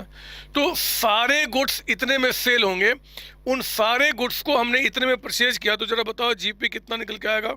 अगर मैं 17,83,841 का अमाउंट माइनस करता हूँ इसमें से, तो मेरे बच्चे आ रहा है 6,96,659 का अमाउंट आपका, है ना। ये आपका ग्रॉस प्रॉफिट हो गया, यानी कि ग्रॉस प्रॉफिट या प्रॉफिट कह दो ऑन ऑल गुड्स, सारे गुड्स पे। तो जरा बताओ जीपी रेट फिर आपका क्या चल रहा है, जीपी रेट आपका क्या निकल के आएगा जी। समझो मेरी बात ना, सारे गुड्स मैंने इतने में परचेज किए हैं, सारे गुड्स इतने में सेल करूं तो इतना जीपी आएगा। तो जीपी रेट आपका जो ऑन सेल्स आ जा रहा है वो कितना आपका, तो 6659 डिवाइडेड बाय आपका सेल्स कितना है जी यहाँ पे 24,80,500 और इनटू 100% में निकालने के लिए। तो डिवाइड किया हमने 24,80,500 मल्टीप्लाई किया आपका यहाँ पे 100 से, तो मेरे बच्चे आ गया 28.085 यानी कि 0.9% आपका राउंडिंग अप में इतना निकल के आ गया। ये हमारा जीपी रेट आ गया। अब हम क्लोजिंग स्टॉक की वैल्यू निकाल सकते हैं। कैसे निकालेंगे बताइए। आपको क्या करना, एडजस्टेड सेलिंग प्राइस मेथड, यानी कि आप जरा बताओ कि आपका क्लोजिंग स्टॉक आपका एट सेलिंग प्राइस कितना है, सेलिंग प्राइस पे बताइए। तो कहता है कि सेलिंग प्राइस पे क्लोजिंग स्टॉक की वैल्यू 2,35,000 है। हमें इसी का तो कॉस्ट निकालना है, तो 235 इसमें लेस कर दो आप यहाँ पे क्या जी, जीपी। और जीपी कितना मेरे बच्चे 2,35,000 का हम लोग कितना ले लेंगे 28.09%, ये उसमें जीपी है। तो आप अगर 2,35,000 में अगर आपने 28.09% को आपने निकाला तो ये आ रहा आपका 66,012 राउंडिंग अप में। यानी कि जो कॉस्ट है मेरे बच्चे, आपका कॉस्ट ऑफ क्लोजिंग स्टॉक का जो कॉस्ट है, क्लोजिंग स्टॉक का कॉस्ट वो कितना निकल के आ गया, माइनस कीजिए 2,35,000 में से इसको, तो वी आर गेटिंग 1,68,988 का अमाउंट आपका ये क्लोजिंग स्टॉक की वैल्यू हो गई। तो ये रिटेल प्राइस मेथड आपका होता है, रिटेल प्राइस मेथड। आप समझ रहे हो ना, ये तो सिंपल बातें हैं, ये ऑलरेडी हम लोगों ने पढ़ा, बट मैं चाहता हूँ कि मैक्सिमम टॉपिक को यहाँ पे कवर कर लें, मैक्सिमम क्वेश्चन को कवर कर लें ताकि आपको दिक्कत ना होगा। तो ये भी हमने बता दिया। अब जल्दी सुनेंगे फटाफट हमने अभी तक क्या क्या स्टडी कर लिया। ये देखिए आप रिवीजन में हमने क्या किया जी, क्या क्या एक बार दोबारा फटाफट यहाँ पे। एक तो मैंने आपको बताया कि AS2 इन्वेंट्री को लेके चलता है। इन्वेंट्री का मतलब क्या होता है, वो कौन कौन सी चीज़ें इन्वेंट्री के अंदर में कवर्ड नहीं होंगी, सिग्निफिकेंस क्या है इन्वेंट्री को वैल्यू करने का। फिर हमने देखा आपका इन्वेंट्री का मेजरमेंट या वैल्यूएशन होता है कॉस्ट प्राइस और NRV whichever is lower. NRV का मतलब क्या होता है, फिनिश गुड्स के केस में, WIP के केस में और रॉ मटेरियल केस में, उस सबको मैंने बताया आपको। असेसमेंट ये आपका जो होता है कि cost price NRV whichever is lower, ये ईच बैलेंस शीट डेट पे होता है। और मेरे बच्चे आइटम बाय आइटम बेसिस, अगर इन्वेंट्री डिफरेंट है तो हम लोग क्या करते हैं, जितने भी डिफरेंट टाइप के इन्वेंट्री होते हैं सबको अलग अलग करते हैं, उनका एक जगह हम इकट्ठा कॉस्ट निकालते हैं, एक जगह NRV निकालते हैं और दोनों के लोअर को लेके चलते हैं। सारे जितने भी आइटम्स होंगे उनका इकट्ठा कॉस्ट, इकट्ठा एनएफवी हम नहीं निकालते, ठीक है ना। उसके बाद हमने आपको बताया यहाँ पे कॉस्ट ऑफ इन्वेंट्री में 3 बातें, direct material cost, conversion cost, फिर आपका यहाँ पे अदर कॉस्ट। मटेरियल कॉस्ट कैसे निकलता है जी, this is the material cost आपका, कि cost of purchase of raw material, फिर आपने टैक्सेज ऑन परचेज ऐड किया जो नॉन रिकवरेबल नॉन रिवर्सेबल आपका होगा, है ना, मतलब जो टैक्स आपको खुद बियर करना है, आप किसी से एडजस्ट नहीं करा सकते। Commission on purchase, freight, carriage कुछ पे किया, मतलब परचेज के टाइम पे जितने खर्चे किए उनको ऐड कीजिए। कोई trade discount, rebate, duty, drawback आपका है तो उसको माइनस करेंगे, नेट निकल के आ जाएगा कॉस्ट। कन्वर्जन कॉस्ट में दो, labour cost and factory overheads. Factory overheads भी दो पार्ट में दे सकते हैं एग्जाम में, फिक्स्ड एंड वेरिएबल आपका, बट फाउंडेशन के बच्चे ज़्यादा डिटेल में आपका नहीं आएगा। अदर कॉस्ट का मीनिंग आपको बता दिया। कौन कौन से कॉस्ट ऑफ इन्वेंट्री का पार्ट नहीं होगा वो भी मैंने आपको समझाया और बोला कि ये इंपॉर्टेंट आपके थ्योरी के लिए, इस बात को आप ध्यान रखेंगे। फिर आपका इन्वेंट्री रिकॉर्ड सिस्टम दो होता है, पीरियोडिक, परपेचुअल, उन दोनों का डिफरेंस बहुत इंपॉर्टेंट आपके एग्जाम के लिए है, वो भी समझ लेंगे। कॉस्ट फॉर्मूला मेरे बच्चे दो, हिस्टोरिकल, नॉन हिस्टोरिकल। हिस्टोरिकल में 5, स्पेसिफिक, फीफो, लिफो, सिंपल और वेटेड एवरेज। नॉन आपका एडजस्ट, नॉन हिस्टोरिकल के अंदर में दो, एडजस्टेड सेलिंग प्राइस और स्टैंडर्ड। स्टैंडर्ड मैनेजमेंट डिसाइड करता है, उसी के हिसाब से हम आपका इशू और आपका क्लोजिंग स्टॉक की वैल्यू निकालते हैं, इररिस्पेक्टिव ऑफ आपका जो उसका एक्चुअल प्राइस कितना है। लेकिन एडजस्टेड सेलिंग प्राइस मेथड क्या करता है, हम वहाँ पे फॉलो करते हैं जहाँ पे न्यूमरस टाइप के बहुत तरीके के इन्वेंट्रीज आपके पास होते हैं, तो हम उसका कॉस्ट निकालने का ये तरीका फॉलो करते हैं, ठीक है ना। ये बात आपको मैंने बताई।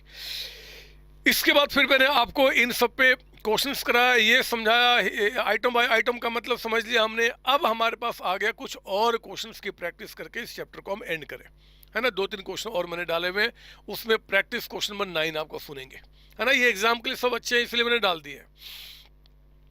9 ऐसे हम लोगों ने क्लास में ऐसे कई सारे क्वेश्चन किए हैं, ध्यान देना। एक ये पैटर्न क्या बता रहा आपका, कहता है कि from the following particulars at certain value of inventory on 31 मार्च 2021 को इन्वेंट्री की आपको वैल्यू निकालना। और वो कहता है कि ओपनिंग इन्वेंट्री है जी, परचेजेज है, मैन्युफैक्चरिंग है, सेलिंग एक्सपेंस है, एडमिनिस्ट्रेटिव है, फाइनेंशियल चार्ज है और सेल्स आपका। ये AS2 की बात नहीं है, बस आपको जो होता ना कि आप ट्रेडिंग अकाउंट बनाना चाहते हो तो एंड में क्लोजिंग स्टॉक का इन्फॉर्मेशन मिसिंग है एक्चुअली, तो वो इन्फॉर्मेशन कैसे निकालोगे।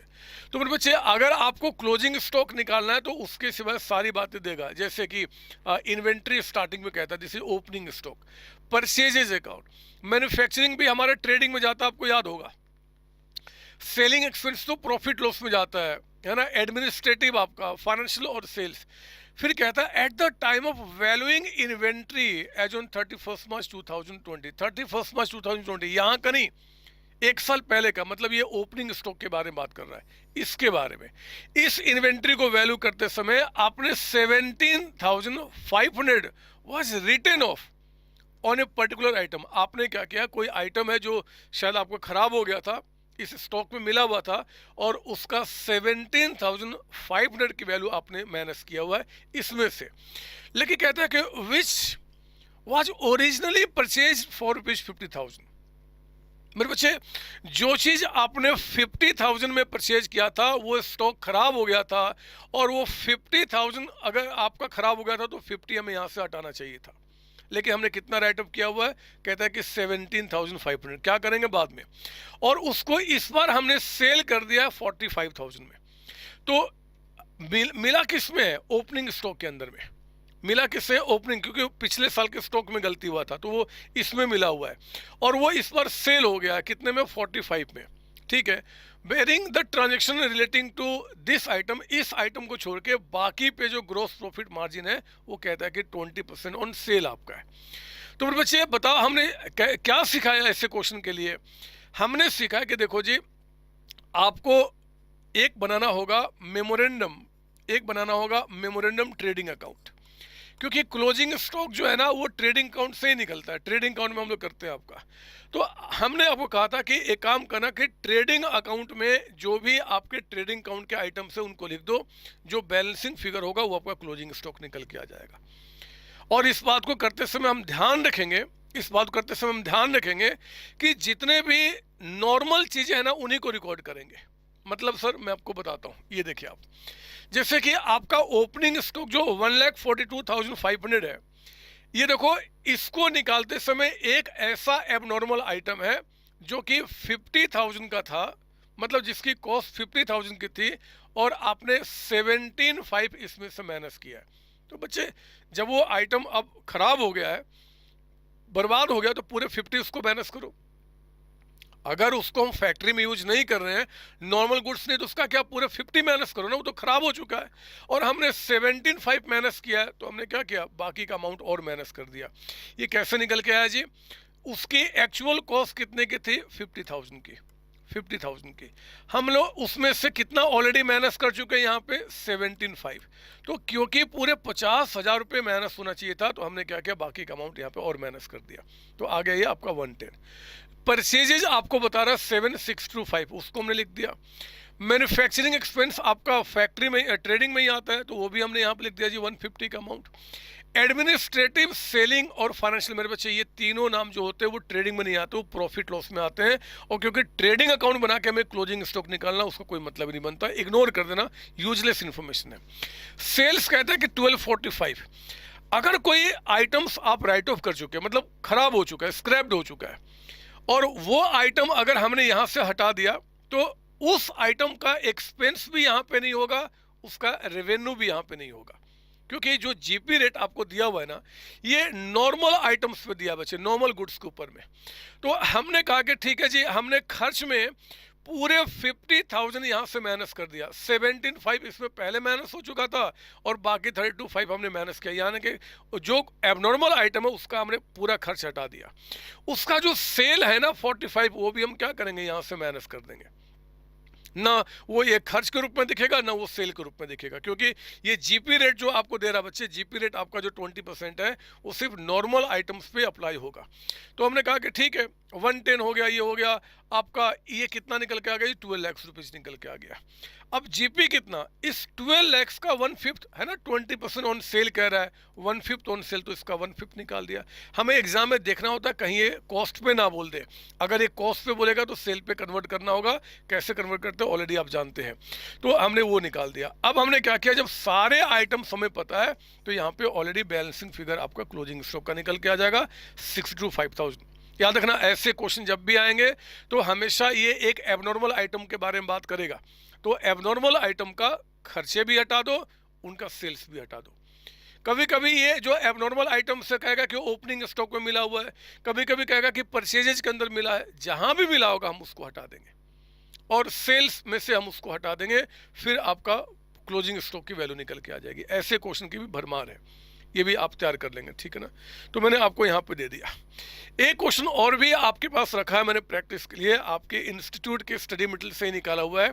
ये क्वेश्चन हमने अपने क्लास में बहुत सारे ऐसे क्वेश्चन किए हुए हैं कि जिस दिन हमें स्टॉक निकालना है, अगर मान लो हमें स्टॉक को निकालना है आपका 31 मार्च को, 31 मार्च 2021 को मान लो यहाँ पे निकालना है, और इन्वेंट्री का जो हमने वैल्यूएशन किया ना, या तो कुछ दिन पहले या कुछ दिन बाद आपने किया है, तो ऐसे जब क्वेश्चन आ जाएंगे अगर पहले या बाद, तो हम यहाँ पे पहुँचने की कोशिश करेंगे।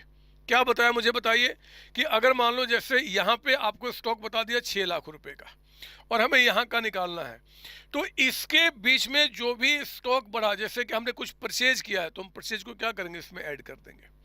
यहाँ पे हमने कुछ सेल किया, तो क्या करेंगे, माइनस कर देंगे। यही बातें सीखा है ना बच्चे, और बहुत सारी बातें हमने सीखा है।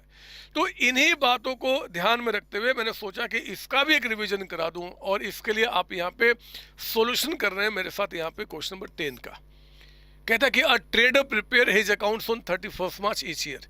वो अकाउंट्स कब बनाता है बच्चे, 31 मार्च को हर एक साल। Due to some unavoidable reasons कहता है कि inventory taking could take place on 15th। लो, इन्वेंट्री टेकिंग मतलब इन्वेंट्री का जो वैल्यूएशन हुआ वो 15 अप्रैल को कर पाए, मतलब बाद में।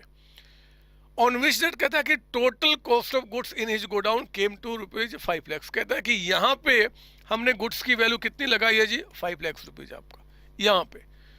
कहता है कि फॉलोइंग फैक्ट्स वे एस्टेब्लिश बिटवीन 31 मार्च। इसके बीच में जो हुआ वो आपको बता रहा है, वो क्या हुआ जी, ये चीज़ें हुई है। बोलता है कि बताओ आपको निकालना कि इन्वेंट्री ऑन 31 मार्च कितना है। कैसे किया हम लोगों ने, बताइए क्या हम लोगों ने सीखा हुआ है। हमने सीखा है कि आपको पहले इन्वेंट्री जब का दिया हो, इन्वेंट्री जब का भी आपको दिया हो, मतलब यहाँ पे इन्वेंट्री